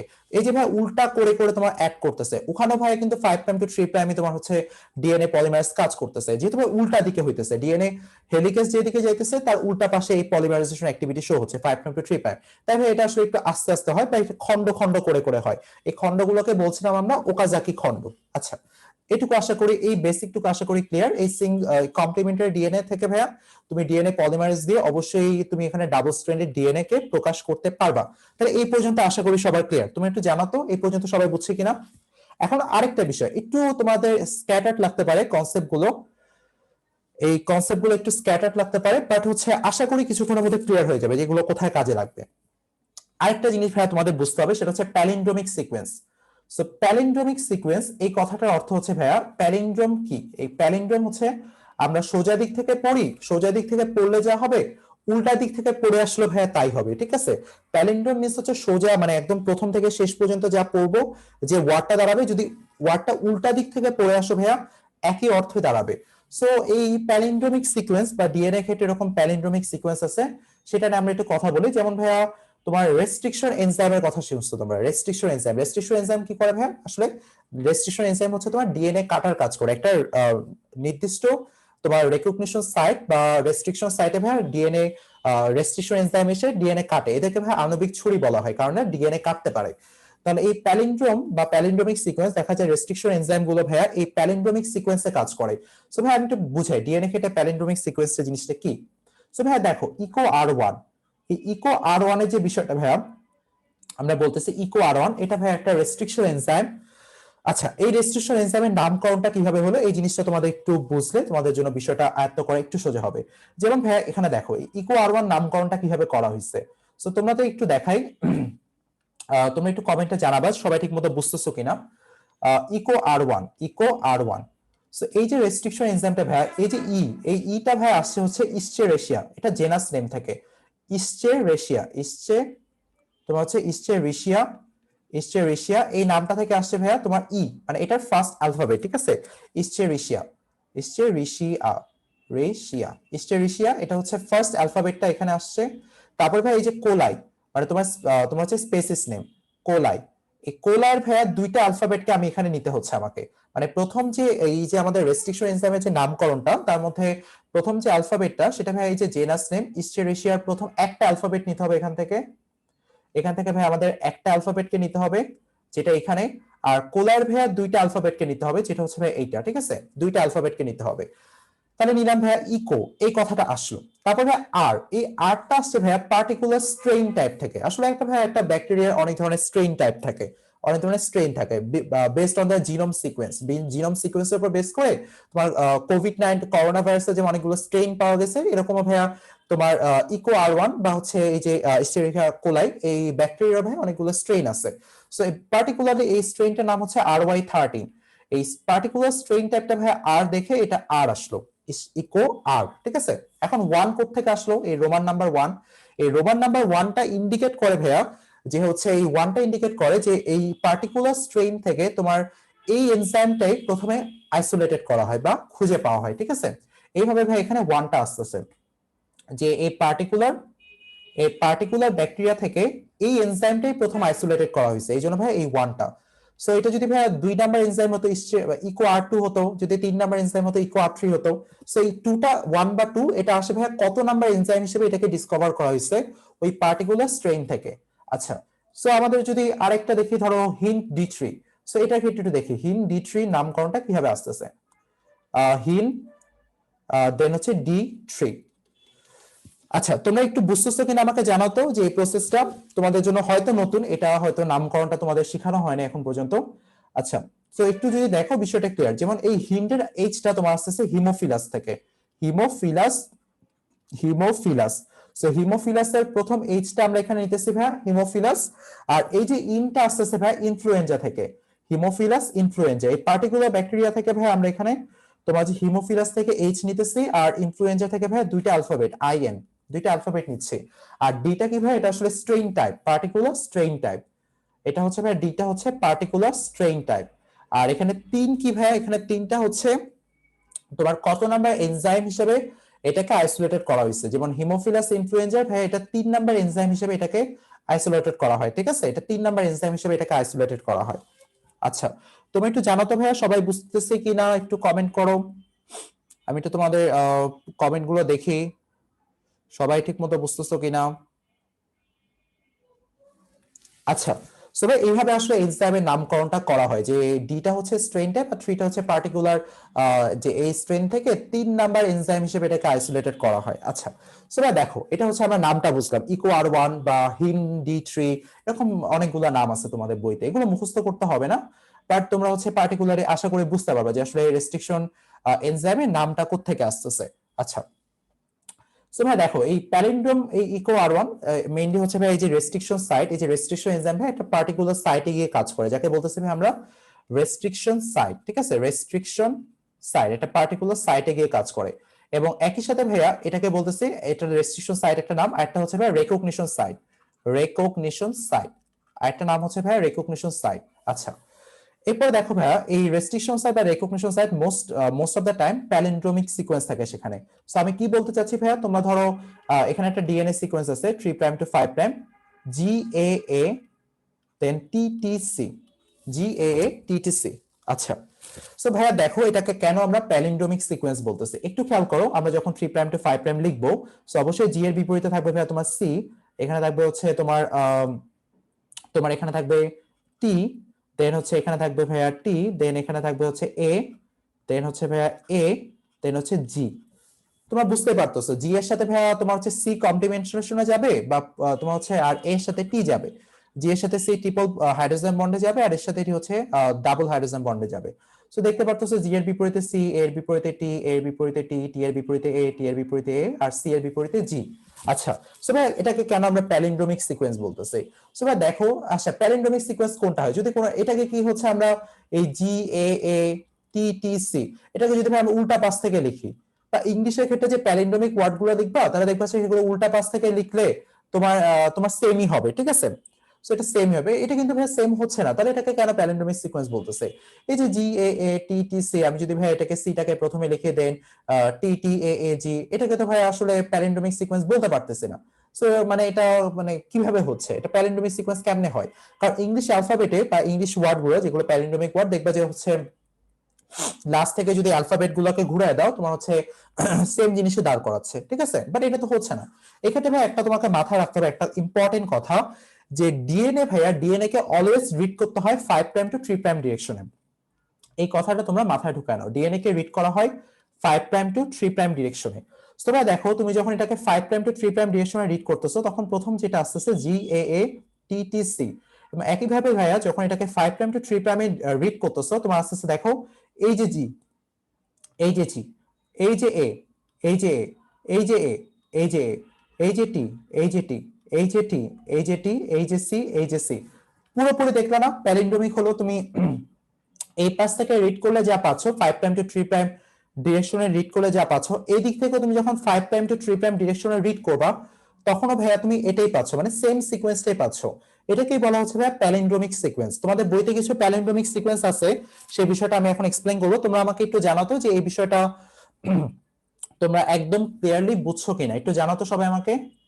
সো আশা করি এই বিষয়টা ক্লিয়ার, তোমার প্যালিন্ড্রোমিক সিকোয়েন্সে কিভাবে কাজ করতেছে। পার্টিকুলারলি ইকো আর1 এর ক্ষেত্রে এই পার্টিকুলার প্যালিন্ড্রোমিক সিকোয়েন্সটা কাজ করে জিএএ টিটিসি, এখানে গিয়ে আসলে ইকো আর1 রেস্ট্রিকশন এনজাইম গিয়ে তোমার কাটে, ঠিক আছে। সো এটা আশা করি ক্লিয়ার। উল্টানো বলতে কি আপু, মানে এখানে হচ্ছে যেটা তোমাকে করতে হবে সেটা হচ্ছে ডিএনএ কে রিড করবা 5 প্রাইম টু 3 প্রাইম ডিরেকশনে। সো ভাই এখানে তুমি DNA K 5 prime to 3 prime ডিরেকশনে যখন রিড করতেছো তখন জিএএ টিটিসি পাচ্ছো। একই ভাবে তোমার যখন এখানে তুমি রিড করতেছো তুমি অবশ্যই এখানে যে বেস গুলো এগুলো তো কমপ্লিমেন্টারি বেস হবে, জি এর বিপরীতে সি, এর বিপরীতে টি, এর বিপরীতে টি, টি এর বিপরীতে এ, টি এর বিপরীতে এ, সি এর বিপরীতে জি। সো এখানে ভাই সেম ভাবে যখন 5 প্রাইম টু 3 প্রাইম ডিরেকশনে যাচ্ছো তখন তো ভাই আসলে এটা প্যালিন্ড্রোমিক সিকোয়েন্সই হয়ে যাচ্ছে, কারণ উপরে যে সিকোয়েন্সটা আছে ভাইয়া, নিচে যে সিকোয়েন্সটা আছে এটা কিন্তু বেসিক্যালি সেম সিকোয়েন্স, ঠিক আছে। আশা করি এই বিষয়টা ক্লিয়ার প্যালিন্ড্রোমিক সিকোয়েন্সের ব্যবহারটা। তোমরা সবাই একটু কমেন্টে জানাও ভাইয়া সবাই ঠিকমতো বুঝতে পারছো কিনা, এবং হচ্ছে পার্টিসিপেশন কমে যাচ্ছে, তোমরা একটু তোমাদের ফ্রেন্ডদেরকে মেনশন দাও। আচ্ছা, সো ভাইয়া এই পর্যন্ত আশা করি ক্লিয়ার, এবং তোমাদের হচ্ছে কিছু স্লাইড দিয়ে তোমাদের দেখাই যে তোমাদের বইতে পার্টিকুলার কিছু প্যালিন্ড্রোমিক সিকোয়েন্সের কথা বলা আছে, যেমন BAM-H1, এই BAM-H1 রেস্ট্রিকশন এনজাইম তোমার এই সিকোয়েন্সে গিয়ে কাটে। সো দেখতেই পারতেছে এইখানে গিয়ে কাটে পার্টিকুলারলি। সো তোমরা যদি এটা দেখো এটা একটা নির্দিষ্ট প্যালিন্ড্রোমিক সিকোয়েন্স। সো HindTree ভাইয়া যেটা এক্সাম্পল আমরা দিলাম, HindD3, সো এটাও ভাইয়া একটা নির্দিষ্ট সাইট থাকে, যেমন এখানে ভাইয়া ইকো আর1 এর ক্ষেত্রে দেখলাম জিএএ টিটিসি এদের রেস্ট্রিকশন সাইট। তারপর ভাইয়া এখানে এইচপিএ এদেরও ভাইয়া একটা নির্দিষ্ট রেস্ট্রিকশন সাইট আছে, ঠিক আছে। সো আশা করি এই বিষয়টা ক্লিয়ার যে প্রত্যেকটা রেস্ট্রিকশন এনজাইমের একটা নির্দিষ্ট রেস্ট্রিকশন সাইট থাকে যেখানে গিয়ে ভাইয়া রেস্ট্রিকশন এনজাইম কাটতে পারে। এখন ভাইয়া একটা জিনিস আসে যে রেস্ট্রিকশন এনজাইম ভাইয়া আমরা কোথায় পাইতে পারি। আচ্ছা, রেস্ট্রিকশন এনজাইমটা হচ্ছে ভাইয়া জেনারেলি আমরা ব্যাকটেরিয়া থেকে কালেক্ট করি। রেস্ট্রিকশন এনজাইমটা ভাই আমরা ব্যাকটেরিয়া থেকে কালেক্ট করি, ব্যাকটেরিয়া। এই ব্যাকটেরিয়াতে ভাইয়া রেস্ট্রিকশন এনজাইম কি করে, রেস্ট্রিকশন এনজাইম কি করে ভাইয়া, ডিএনএ কে একটা নির্দিষ্ট স্থানে কেটে দেয়, মানে ডিএনএ কে নষ্ট করে দেয়। আচ্ছা, ডিএনএ কে তোমার তোমার কেটে দিতেছে, ছিন্ন বিচ্ছিন্ন করে দিতেছে। সো ব্যাকটেরিয়াতে রেস্ট্রিকশন এনজাইম কোন কারণে আসছে, সো ভাই দেখো ব্যাকটেরিয়ার শত্রু কারা বলতো, ব্যাকটেরিয়ার শত্রু কারা, ব্যাকটেরিয়ার শত্রু হচ্ছে ভাই ভাইরাস। ভাইরাস হচ্ছে ব্যাকটেরিয়া অনেক বড় একটা শত্রু। এই ভাইরাস কি করে ভাই, প্রতিনিয়ত ব্যাকটেরিয়াকে আক্রমণ করে। সো ভাই যে সকল ভাইরাস ব্যাকটেরিয়াকে আক্রমণ করতে পারে তাদের একটা বিশেষ নাম আছে সে সকল ভাইরাসের। তুমি একটু সবাই কমেন্টে ভাইরাসটার নাম লেখো, যে সকল ভাইরাস ব্যাকটেরিয়াকে আক্রমণ করে তাদের একটা বিশেষ নাম আছে, সেই নামটা সবাই কমেন্টে লেখো। আচ্ছা, এই ভাইরাস কি করছে ভাইয়া, ব্যাকটেরিয়াকে প্রতিনিয়ত আক্রমণ করতেছে। এই ব্যাকটেরিয়াতে ভাইয়া এই যে রেস্ট্রিকশন এনজাইম গুলো আছে, ভাইরাসে অবশ্যই ভাই জেনেটিক ম্যাটেরিয়াল থাকে, শুধু ডিএনএ অথবা আরএনএ, কখনো ভাইয়া দুইটা একসাথে থাকতে পারে না। এখন পর্যন্ত এমন কোন ভাইরাসকে ডিসকভার করা যায়নি যেখানে ভাইয়া ডিএনএ এবং আরএনএ একসাথে আছে, শুধু ডিএনএ অথবা শুধু আরএনএ। সেই কথাটা মাথায় রাখতে হবে, ভাইরাসে ভাইয়া শুধু ডিএনএ অথবা শুধু আরএনএ থাকে। এই ডিএনএ ভাইয়া অনেক রকম হইতে পারে, যেমন double stranded DNA, single stranded DNA, অর্থাৎ দ্বিসূত্রক ডিএনএ, একসূত্রক ডিএনএ। এখানে ভাইয়া আরএনএও তোমার একসূত্রক আরএনএ, দ্বিসূত্রক আরএনএ পর্যন্ত থাকতে পারে। আচ্ছা, কিন্তু ভাইরাসের ভাইয়া শুধু ডিএনএ থাকবে অথবা শুধু আরএনএ থাকবে। এই ব্যাকটেরিয়া এই ভাইরাসের তোমার ডিএনএ কে কেটে দেওয়ার জন্য ভাইয়া এখানে কি করবে বলতো, এই রেস্ট্রিকশন এনজাইমের ব্যবহার করবে। এই রেস্ট্রিকশন এনজাইম কি করবে, ডিএনএ কে একটা নির্দিষ্ট স্থানে কেটে দিবে। এই কেটে দেওয়ার ফলে তুমি আসলে এখানে তোমার ভাইরাসটা আর ব্যাকটেরিয়াকে ইনফেক্ট করতে পারতেছে না, ভাইরাসটা ব্যাকটেরিয়াটা ভাইরাসের হাত থেকে বেঁচে যাচ্ছে। সো মেইনলি এই কারণে ব্যাকটেরিয়াতে বিভিন্ন ধরনের রেস্ট্রিকশন এনজাইম থাকে যেটা আসলে একটা পার্টিকুলার সিকোয়েন্সে কোন একটা ভাইরাসের ডিএনএ কে কেটে দিতে পারে। সো এইভাবে আসলে ব্যাকটেরিয়া ভাইরাসের হাত থেকে, হ্যাঁ এক্স্যাক্টলি আপু, ব্যাকটেরিওফেজ। সো যে সকল ভাইরাস তোমার ব্যাকটেরিয়াকে ইনফেক্ট করতে পারে তাদেরকে বলি হচ্ছে আমরা bacteriophage, bacteriophage, bacteriophage, definitely bacteriophage. আচ্ছা, যেমন ল্যামডা ফেজ, তোমরা অনেক ধরনের ব্যাকটেরিওফেজের কথা পড়ছো, টি2 ফেজ। আচ্ছা, তারপরে দেখো ভাইয়া এরা আসলে কি করে, এই ব্যাকটেরিয়া ভাইরাসের হাতে বাঁচার জন্য তোমার রেস্ট্রিকশন এনজাইম থাকে। কোন কোন ব্যাকটেরিয়াতে মানে ব্যাকটেরিয়াগুলোতে অন্তত পক্ষে একটা রেস্ট্রিকশন এনজাইম থাকে, এর বেশি রেস্ট্রিকশন এনজাইমও থাকতে পারে। আমরা কি করতেছি ভাইয়া, এই রেস্ট্রিকশন এনজাইমে ব্যাকটেরিয়া থেকে নিতেছি যার একটা পার্টিকুলার সাইটে তোমার আসলে ডিএনএ কে কাটতে পারে, ঠিক আছে। আচ্ছা, এই পর্যন্ত আশা করি সবাই বুঝতে পারছে। এবং ভাইয়া দেখো এখানে আসলে ডিএনএ কে যখন কাটতেছে তখন আসলে এখানে দেখো এরকম একটা প্রান্ত, এখানে এরকম একটা স্ট্রাকচার ক্রিয়েট হচ্ছে, তোমরা দেখতেই পাচ্ছ এখানে একটা স্ট্রাকচার ক্রিয়েট, এখানে ভাই আঠালো প্রান্ত বলে এটাকে, বা স্টিকি এন্ড বলে।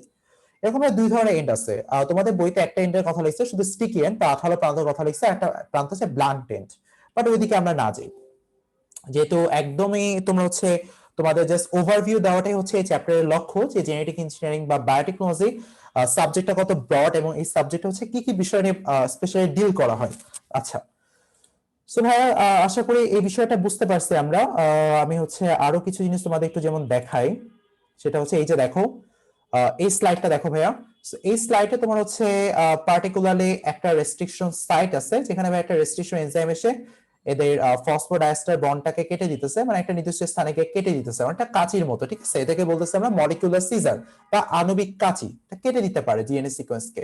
সো কেটে দিলে ভাই এখানে আসলে আঠালো প্রান্ত বা তোমার হচ্ছে স্টিকি এন্ড ক্রিয়েট হলো, ঠিক আছে? এটা হচ্ছে মেইনলি ভাই রেস্ট্রিকশন এনজাইম দিয়ে ডিএনএ কাটার কথাটা আমরা বলতেছি, এটা তোমাদের বইতেও আছে।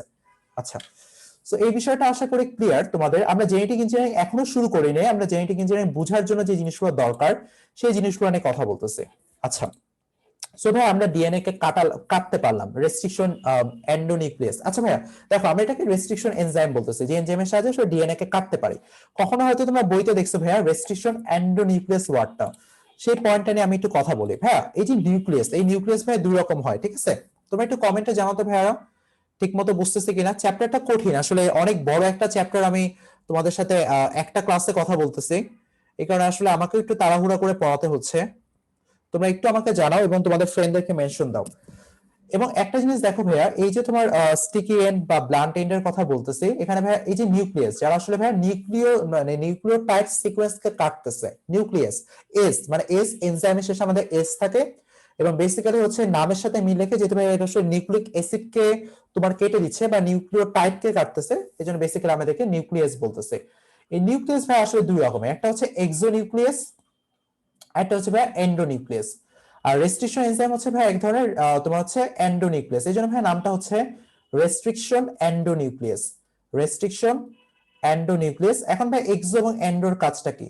এখন দেখো ভাইয়া, এই এক্সো কথাটা আসলে ইন্ডিকেট করে যে এই এক্সো মিন্স হচ্ছে এরা যে কাটবে কোন একটা তোমার নিউক্লিক অ্যাসিডকে একমাত্র প্রান্তে কাটতে পারবে। ধরো ভাই এটা হচ্ছে আমাদের ডাবল স্ট্র্যান্ডেড ডিএনএ। সো এই ডাবল স্ট্র্যান্ডেড ডিএনএ এর মধ্যে ভাইয়া তোমার হচ্ছে আমরা যদি একটা ডাবল স্ট্র্যান্ডেড ডিএনএ আঁকি, আচ্ছা যাই হোক, এই ডাবল স্ট্র্যান্ডেড ডিএনএ তোমার হচ্ছে এক্সোনিউক্লিয়াস কি করতে পারবে, একমাত্র হচ্ছে তোমার প্রান্তে কাটতে পারবে। ধরো এটা 5 প্রাইম টু তোমার হচ্ছে 3 প্রাইম, দেন এটা হচ্ছে 3 প্রাইম টু 5 প্রাইম। সো এক্সোনিউক্লিয়াস হচ্ছে একমাত্র প্রান্তে কাটতে পারে, তোমার হচ্ছে ডিএনএ কে একমাত্র প্রান্তের দিকে কাটতে পারে। আর এন্ডোনিউক্লিয়াস হচ্ছে ভাইয়া ডিএনএ মাঝখানে একটা পার্টিকুলার সিকোয়েন্স দিয়ে ডিএনএ কে কাটতে পারে, ডিএনএ মাঝখানে কাটতে পারে, এন্ডো মিন্স ভিতরে। সো এই পার্টিকুলার ডিএনএ অণুর বা ডিএনএ যে ডাবল স্ট্র্যান্ড আছে ভাইয়া, এই ডাবল স্ট্র্যান্ডে তোমার একটা ভিতরে এটাকে কাটতে পারবে। সো এটার ভিতরে কোন একটা জায়গায় পার্টিকুলারলি এটাকে কাটতে পারবে, যাকে বলতেছি আমরা ভাইয়া রেস্ট্রিকশন এন্ডোনিউক্লিয়াস। এই যে পার্টিকুলার ডিএনএ, এই ডিএনএ একটা ভিতরে এটা কাটতে পারতেছে, এই জন্য এটাকে বলতেছে ভাই এন্ডো মিন্স ভিতরে কাটতেছে, ভিতরে ভাইয়া ডিএনএ কে একটা নির্দিষ্ট স্থানে কাটতেছে। আর যদি প্রান্তে কাটে ভাইয়া সেটাকে বলতেছি আমরা এক্সোনিউক্লিয়াস। আশা করি এই পর্যন্ত ক্লিয়ার, এন্ডো এবং এক্সোর বিষয়টা বুঝলে। এবং রেস্ট্রিকশন এনজাইম এটা হচ্ছে ভাই এক ধরনের এন্ডোনিউক্লিয়াস, যেটা হচ্ছে ডিএনএ কে ভিতরে কাটতে পারে একটা পার্টিকুলার সাইটে। সো এটা আশা করি সবার বুঝার কথা। সো একটু কমেন্টে জানাতে ভাইয়া এই পর্যন্ত বুঝছি কিনা। এন্ডোতে তোমার ভিতরে কাটে ডিএনএ কে, একটা পার্টিকুলার সাইটে গিয়ে কাটে। আচ্ছা, এই পর্যন্ত আশা করি ক্লিয়ার। সো ভাইয়া দেখো, এই যে জেনেটিক ইঞ্জিনিয়ারিং বা একটা জিনের, তোমাকে একটা জিনকে নিজের মতো করে পরিবর্তন করার জন্য ভাই আমরা আসলে দুই ধরনের এনজাইম ব্যবহার করছি এখানে। সো প্রথম এনজাইমটা হচ্ছে ভাইয়া রেস্ট্রিকশন এন্ডোনিউক্লিয়াস, এটা হচ্ছে ভাই এক নাম্বার এনজাইম। আরেকটা এনজাইম হচ্ছে ভাইয়া ডিএনএ লাইগেস। ডিএনএ লাইগেস, এই লাইগেস কি করে ভাইয়া? লাইগেশন বা জোড়া লাগানোর কাজ করে। এই যে ভাইয়া কাটলাম, কেটে ভাইয়া আমরা অবশ্যই কোন একটা জায়গায় জিনিসটাকে জোড়া লাগাতে চাই। সো জোড়া লাগানোর কাজটা করে কি ভাইয়া?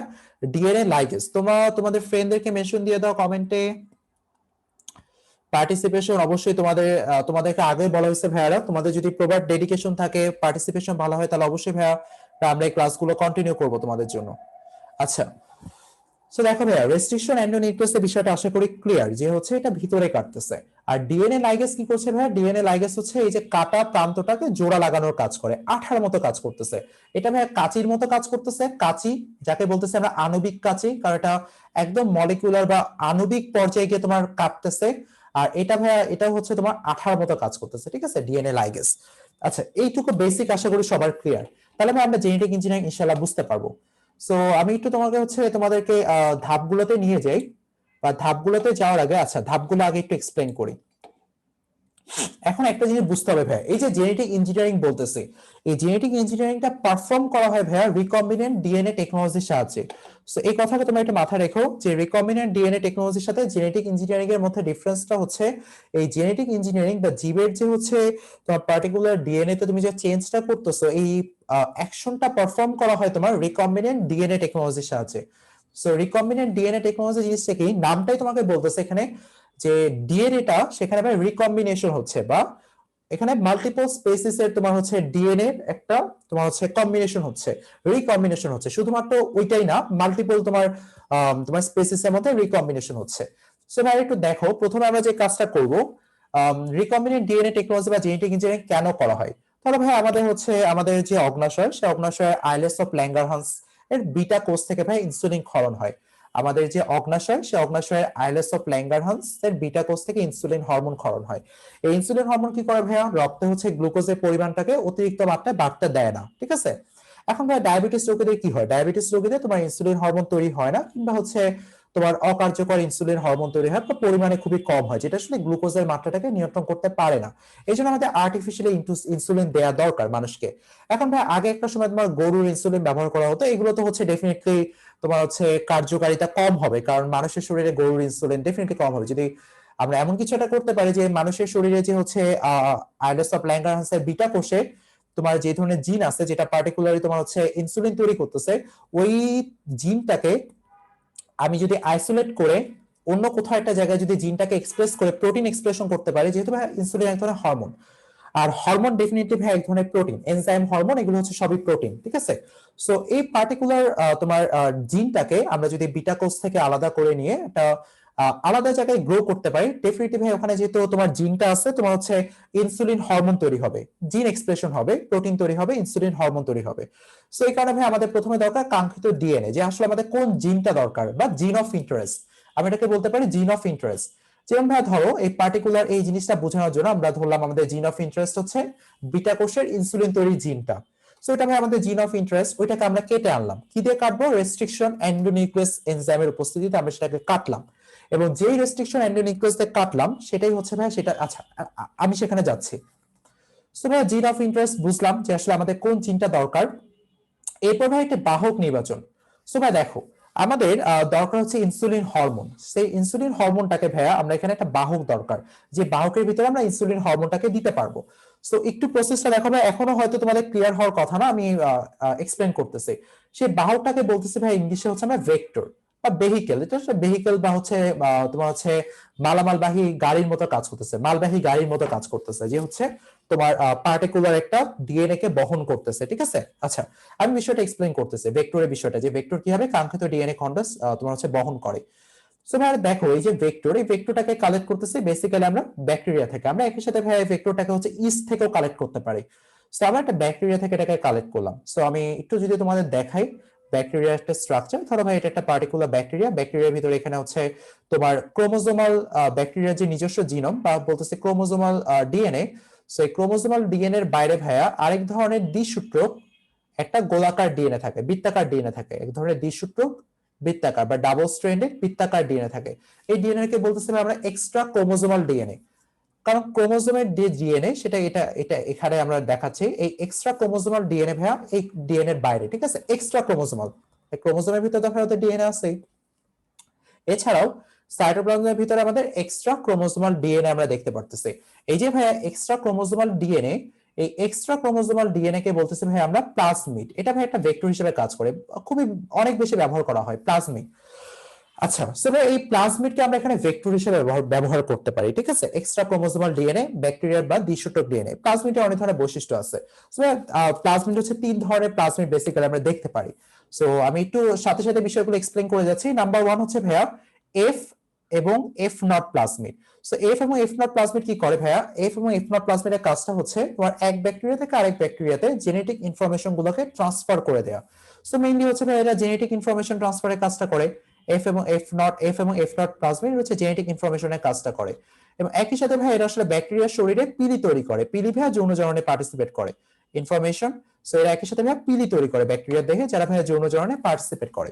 সো আরেক ধরনের প্লাজমিড আছে ভাইয়া, এটা ভাইয়া আর প্লাজমিড। এই আর প্লাজমিড বা রেজিস্ট্যান্ট প্লাজমিড, এই আর প্লাজমিড কি করে ভাই, অ্যান্টিবায়োটিকের ভিতরে ব্যাকটেরিয়াকে রেজিস্ট্যান্স শো করে।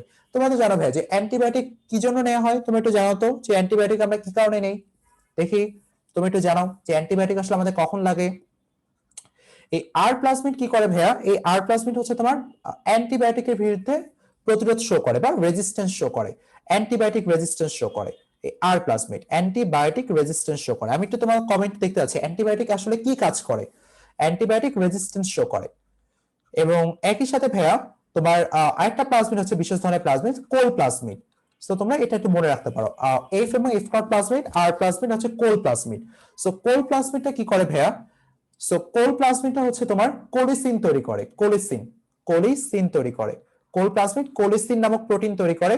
এই কোলিসিন নামক প্রোটিনটা ভাইয়া ইকোলাই কোষকে ধ্বংস করে দিতে পারে, কোলিসিন নামক প্রোটিন ইকোলাই কোষকে ধ্বংস করে দিতে পারে। আরেক ধরনের ভাইয়া কোল প্লাজমিডের মতো করেই কাজ করে, যারা ভাইয়া ভিব্রিওসিন তৈরি করে, এটা একটা কোল প্লাজমিডের মতো তৈরি করে।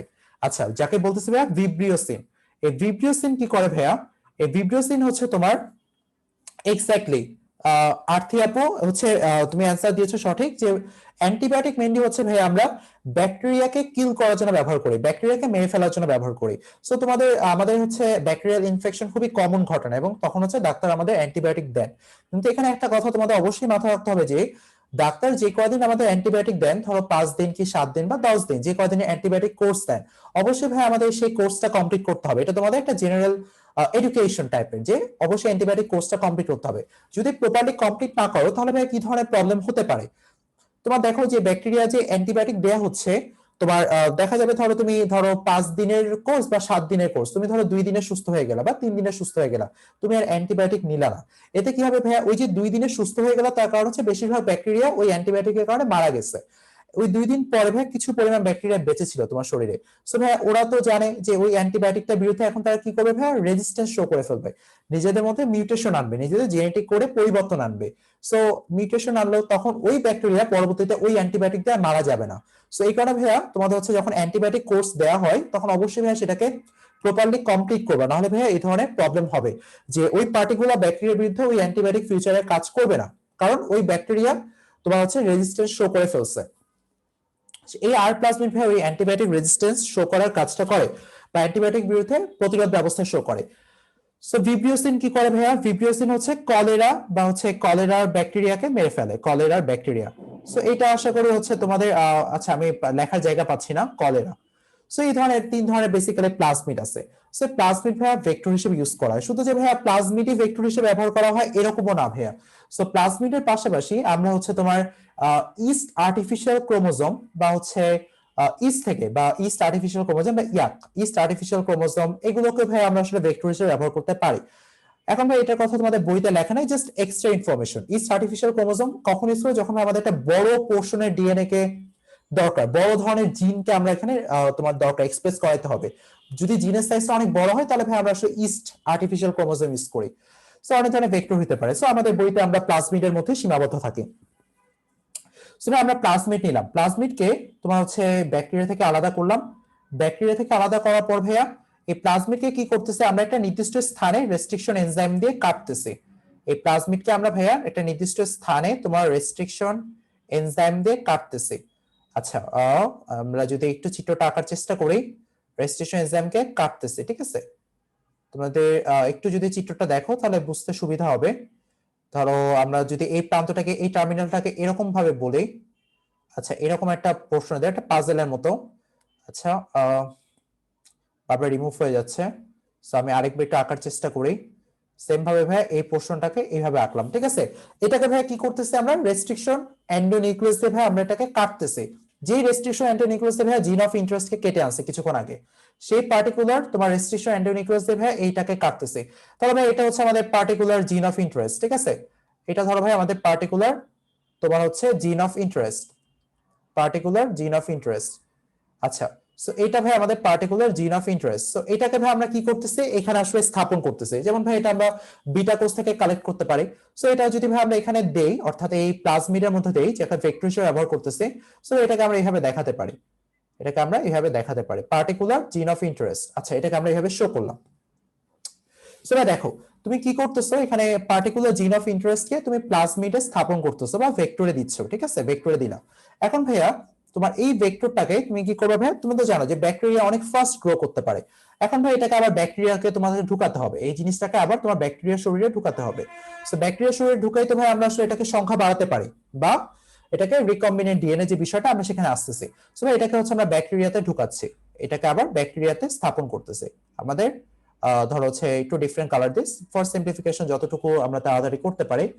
ধরো আমি একটু ডিফারেন্ট কালার দিয়ে দেখি, এটা হচ্ছে আমাদের পার্টিকুলার জিন অফ ইন্টারেস্ট, ধরো এই ডিফারেন্ট কালারটা আমরা ব্যাকটেরিয়াতে দিচ্ছি, এবং ব্যাকটেরিয়াতে একই সাথে তাদের ক্রোমোজোমাল ডিএনএ তো থাকবেই। আচ্ছা, সো এখানে কি হবে ভাইয়া, দেখো এই যে ব্যাকটেরিয়াতে আমরা দিচ্ছি, এই ব্যাকটেরিয়াতে কি হবে ভাইয়া, গ্রো শুরু হবে। সো যখন ব্যাকটেরিয়াতে গ্রো হবে ভাইয়া, সো গ্রো হওয়ার পরে এখানে আসলে অনেকগুলো ব্যাকটেরিয়া তৈরি হবে। ব্যাকটেরিয়া চাষ করা বা আবাদ করা কোনো ব্যাপারই না ভাইয়া, যেভাবে তোমার ল্যাব গুলোতে বায়োটেকনোলজি বা হচ্ছে মাইক্রোবায়োলজি এই ধরনের ডিপার্টমেন্ট গুলোতে, বা বায়োকেমিস্ট্রি, ব্যাকটেরিয়াল গ্রো বা হচ্ছে এই ধরনের ডিপার্টমেন্ট গুলো আসলে বিষয়গুলো নিয়ে কাজ করে। সো এখানে ব্যাকটেরিয়াল গ্রো করতেছি আমরা, অসংখ্য ব্যাকটেরিয়া গ্রো করা সম্ভব, হাজার হাজার লাখ লাখ ব্যাকটেরিয়া গ্রো করা পসিবল এইভাবে, ঠিক আছে। সো ভাই ব্যাকটেরিয়াকে আমরা গ্রো করতেছি। সো গ্রো করার পর ভাই আসলে এখানে তোমার জিন অফ ইন্টারেস্ট অসংখ্য ব্যাকটেরিয়ার মধ্যে এটা ছড়াই গেল, পার্টিকুলারলি অসংখ্য ব্যাকটেরিয়ার মধ্যে এটা ছড়াই গেল। সো ভাই দেখো এখানে কি হলো তাহলে, এখানে যে অসংখ্য ব্যাকটেরিয়ার মধ্যে ছড়াই গেল, এখানে ভাই এই যে আরেকটা প্রসেস এখানে মাথায় রাখতে হবে। এই যে ভাই আমরা এই যে তোমার প্লাজমিড ডিএনএ কে ভাই আমরা যে ব্যাকটেরিয়ার মধ্যে দিচ্ছি, এখানে ভাই অনেক কথা আসলে, তোমরা একটু ধৈর্য সহকারে ক্লাস করো। আমাকে একটু জানাও তো ভাইয়া ক্লাসটা বুঝতেছো কিনা, সবাই যে পর্যন্ত কথা বললাম। আসলে জিনিসগুলো টপিকগুলো তো অনেক বড় বড়, এই জন্য হচ্ছে আমাদের একটু বেশি সময় লাগতেছে। তোমরা একটু জানাও ভাইয়া তোমরা ঠিক মতো বুঝতেছো কিনা এবং ক্লাসটা কেমন লাগতেছে। আজকের ক্লাসে অনেকগুলো স্লাইড তোমাদের জন্য অলরেডি প্রিপেয়ার করা আছে, হোপফুলি শেষ করতে পারবো। আচ্ছা, সো তোমাদের অবশ্যই কোঅপারেশন লাগবে, তোমরা তোমাদের ফ্রেন্ডদেরকে মেনশন করে দাও কমেন্টে। সো ভাই দেখো এই যে তোমার অনেকগুলো কথা বলতে হচ্ছে, কারণ ভাই প্রসেস গুলো না অনেক ডিটেল, এবং মাত্র 1.5 ঘন্টার মধ্যে পড়াতে হচ্ছে এই টপিকটা। সো ভাই দেখো এখানে তোমার হচ্ছে কি করতেছি আমরা, তোমার এই ব্যাকটেরিয়ার যে প্লাজমিডটা সেটা আবার ব্যাকটেরিয়ার শরীরে আমরা ঢুকাচ্ছি। সো ঢুকানোর জন্য ভাই আসলে অনেক ধরনের প্রসেস হতে পারে, যেমন একটা প্রসেস হচ্ছে ভাই ইলেকট্রোপোরেশন। সো ইলেকট্রোপোরেশন আমি প্রসেস গুলোর কথা লিখি একটু পরে, সবগুলো একটার মধ্যে আলোচনা করে দিচ্ছি। ইলেকট্রোপোরেশন, সো ইলেকট্রোপোরেশনে কি হয় ভাই, আমরা আসলে ইলেকট্রিক শক দেই, তোমার হচ্ছে ব্যাকটেরিয়াকে আমরা ইলেকট্রিক শক দেই, প্রচন্ড মাত্রায় ইলেকট্রিক শক দেই। এতে কি হয় ভাইয়া, এই ব্যাকটেরিয়ার যে প্লাজমা মেমব্রেন আছে, ব্যাকটেরিয়া যে তোমার বাইরে যে আবরণ আছে ভাইয়া, সেখানে ছোট ছোট ছিদ্র তৈরি হয়। ওই ছোট ছিদ্র দিয়ে ভাই আমাদের প্লাজমিডটা ভিতরে ঢুকে যায়, এটা ভাই ইলেকট্রোপোরেশন একটা পদ্ধতি। তারপর ভাই একটা পদ্ধতি হচ্ছে micro injection. Micro injection micro injection পদ্ধতিটা কি ভাই, আমরা আসলে ইনজেকশন মানে একদম সূক্ষ্ম সূচে আমরা হচ্ছে আমাদের ডিএনএটাকে লোড করি, ডিএনএটাকে লোড করে ভাই আমরা হচ্ছে সূচ দিয়ে আমরা হচ্ছে আমরা ডিএনএটাকে কোষের ভিতরে ঢুকাই দিই, এটা হচ্ছে মাইক্রো ইনজেকশন। আরেকটা কি হতে ভাই প্রসেস, আরেকটা হচ্ছে আমাদের গান শট। সো এই জিনিসটা একটু ইন্টারেস্টিং, গান শট কিভাবে কাজ করতেছে। আচ্ছা, গান শট, এই গান শটটা কি হচ্ছে ভাই, দেখো এই গানের মধ্যে মানে কাইন্ড অফ একটা গানের মতো তোমার হচ্ছে গুলি হচ্ছে এখানে ডিএনএ। সো গানের মধ্যে তুমি নিলা, নেওয়ার পর হচ্ছে শুট করবা। সো এখানে তুমি পার্টিকুলার নিউক্লিয়াসকে টার্গেট করে শুট করলা। যদি ভাই এটা আসলে রিকম্বিনেন্ট ডিএনএ তে আমরা একটু কম ইউজ করি, বাট হচ্ছে তুমি শুট করলা। শুট করার ফলে কি হবে দেখো, ওই যে জিন অফ ইন্টারেস্টটা তোমার ডিরেক্টলি নিউক্লিয়াসকে টার্গেট করে যে শুট করলা, ওই নিউক্লিয়াসের ভিতরে হয় হিট করবে নিউক্লিয়াসকে অথবা মিস করে যাবে। সো হিট অর মিস, এখানে দুইটা পসিবিলিটি থাকে, হিট অর মিস। গান শট মানে ডিএনএ কে তুমি গানে লোড করতেছো, গানে লোড করে শুট করবা। সো শুট করে আইদার হিট করবে অথবা মিস করে যাবে, ঠিক আছে। সো এটা হচ্ছে ভাইয়া গান শট। সো এই কাজটা আমরা করতে পারি, এটা হচ্ছে তিনটা প্রসেস, যেটা হচ্ছে ফিজিক্যাল প্রসেস। দেখতে পাচ্ছ এখানে আমরা ভৌতিক পরিবর্তন করে কাজটা করতেছি। তারপর ভাই আরেকটা প্রসেস হচ্ছে কেমিক্যাল প্রসেস হতে পারে, যেমন ভাই এখানে তোমার বইতে বেশ কিছু ইনফরমেশন আছে, যেমন ক্যালসিয়াম ক্লোরাইড, তোমার যদি ঠান্ডা পানিতে তুমি যদি এখানে ক্যালসিয়াম ক্লোরাইড প্লাস হচ্ছে খুবই নিম্ন তাপমাত্রা 0 থেকে 4 ডিগ্রি সেলসিয়াস তুমি যদি এখানে হিট শক দাও, তাহলে হচ্ছে তোমার এই প্লাজমিডকে ব্যাকটেরিয়া নিয়ে নিবে। ক্যালসিয়াম ক্লোরাইড দ্রবণের উপস্থিতিতে খুবই ঠান্ডা পানিতে তুমি যদি হিট শক দাও, তাহলে এই ব্যাকটেরিয়াকে বা প্লাজমিড নিয়ে নিবে। এখন ভাইয়া এই যে প্লাজমিড নিতেছে, এটা কিন্তু ভাই আসলে এটার পারফেক্ট মেকানিজম এটা কিন্তু ভাই স্টিল আননোন, যে আসলে কেন তোমার ব্যাকটেরিয়া প্লাজমিডকে রিসিভ করতেছে, এই জিনিসটা কিন্তু ভাই স্টিল আননোন সায়েন্টিস্টদের কাছে। আচ্ছা, যে কেন এই ধরনের এইভাবে আসলে ব্যাকটেরিয়ার ভিতরে প্লাজমিড চলে যাচ্ছে। সেটা দেখো আমরা এখানে কি করলাম, পার্টিকুলারলি বাহক নির্বাচন করলাম, আমরা ডিএনএ খণ্ডটিকে প্রতিস্থাপন করলাম। এরপর ভাইয়া প্লাজমিড ডিএনএ, এই যে বললাম প্লাজমিড ডিএনএ ব্যবহার হতে পারে, ইস্ট ব্যবহার হতে পারে।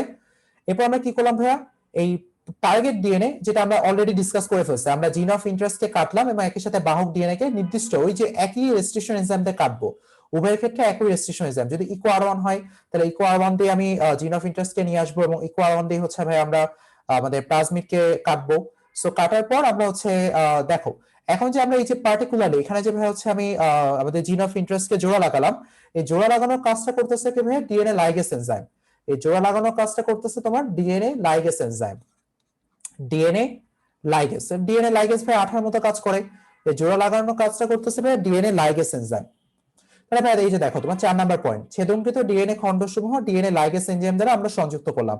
সো ডিএনএ লাইগেস এনজাইম সংযুক্ত করার পর আমরা হচ্ছে একটা পোষক দেহ লাগবে, যেখানে ভাই আমাদের এই যে ব্যাকটেরিয়াল ক্রোমাট তোমার হচ্ছে প্লাজমিড গুলো আছে এগুলো ভাই গ্রো করবে। সো একটা পোষক দরকার বা হোস্ট দরকার, যেমন ভাই কোভিড-19 করোনা ভাইরাসের ক্ষেত্রে হোস্ট হচ্ছে আমরা। সো আমাদের দেহে হচ্ছে ভাইরাল মাল্টিপ্লিকেশন হয়।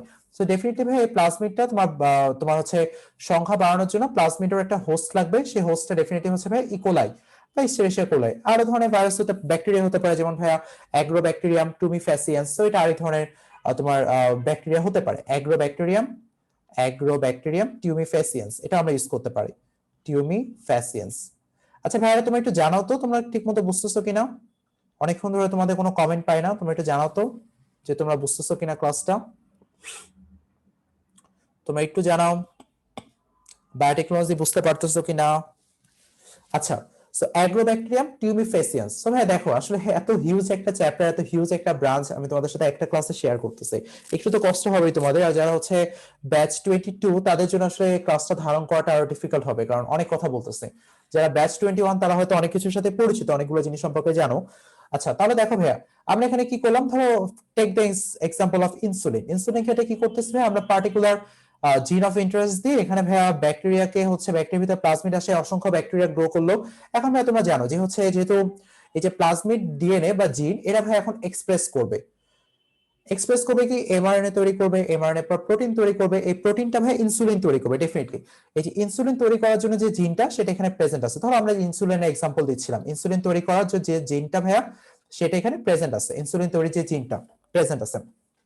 আচ্ছা সো এখন যে এই যে তোমার অসংখ্য ব্যাকটেরিয়া ভাইয়া, অসংখ্য ব্যাকটেরিয়া তারা ভাই এখন কি করবে, তোমার এই পার্টিকুলার জিন থেকে তোমার ইনসুলিন হরমোন প্রডিউস করবে। তো অসংখ্য ব্যাকটেরিয়া তোমার ইনসুলিন হরমোন তৈরি করতেছে। এই ইনসুলিন গুলো তোমার কি হচ্ছে ও এক জায়গায় নিচে এক জায়গায় জমা হচ্ছে, সেই জমাকৃত ইনসুলিনটাকে আমরা কালেক্ট করতেছি, কালেক্ট করে ভাই আমরা কি করতেছি সেটাকে বাজারজাত করতেছি।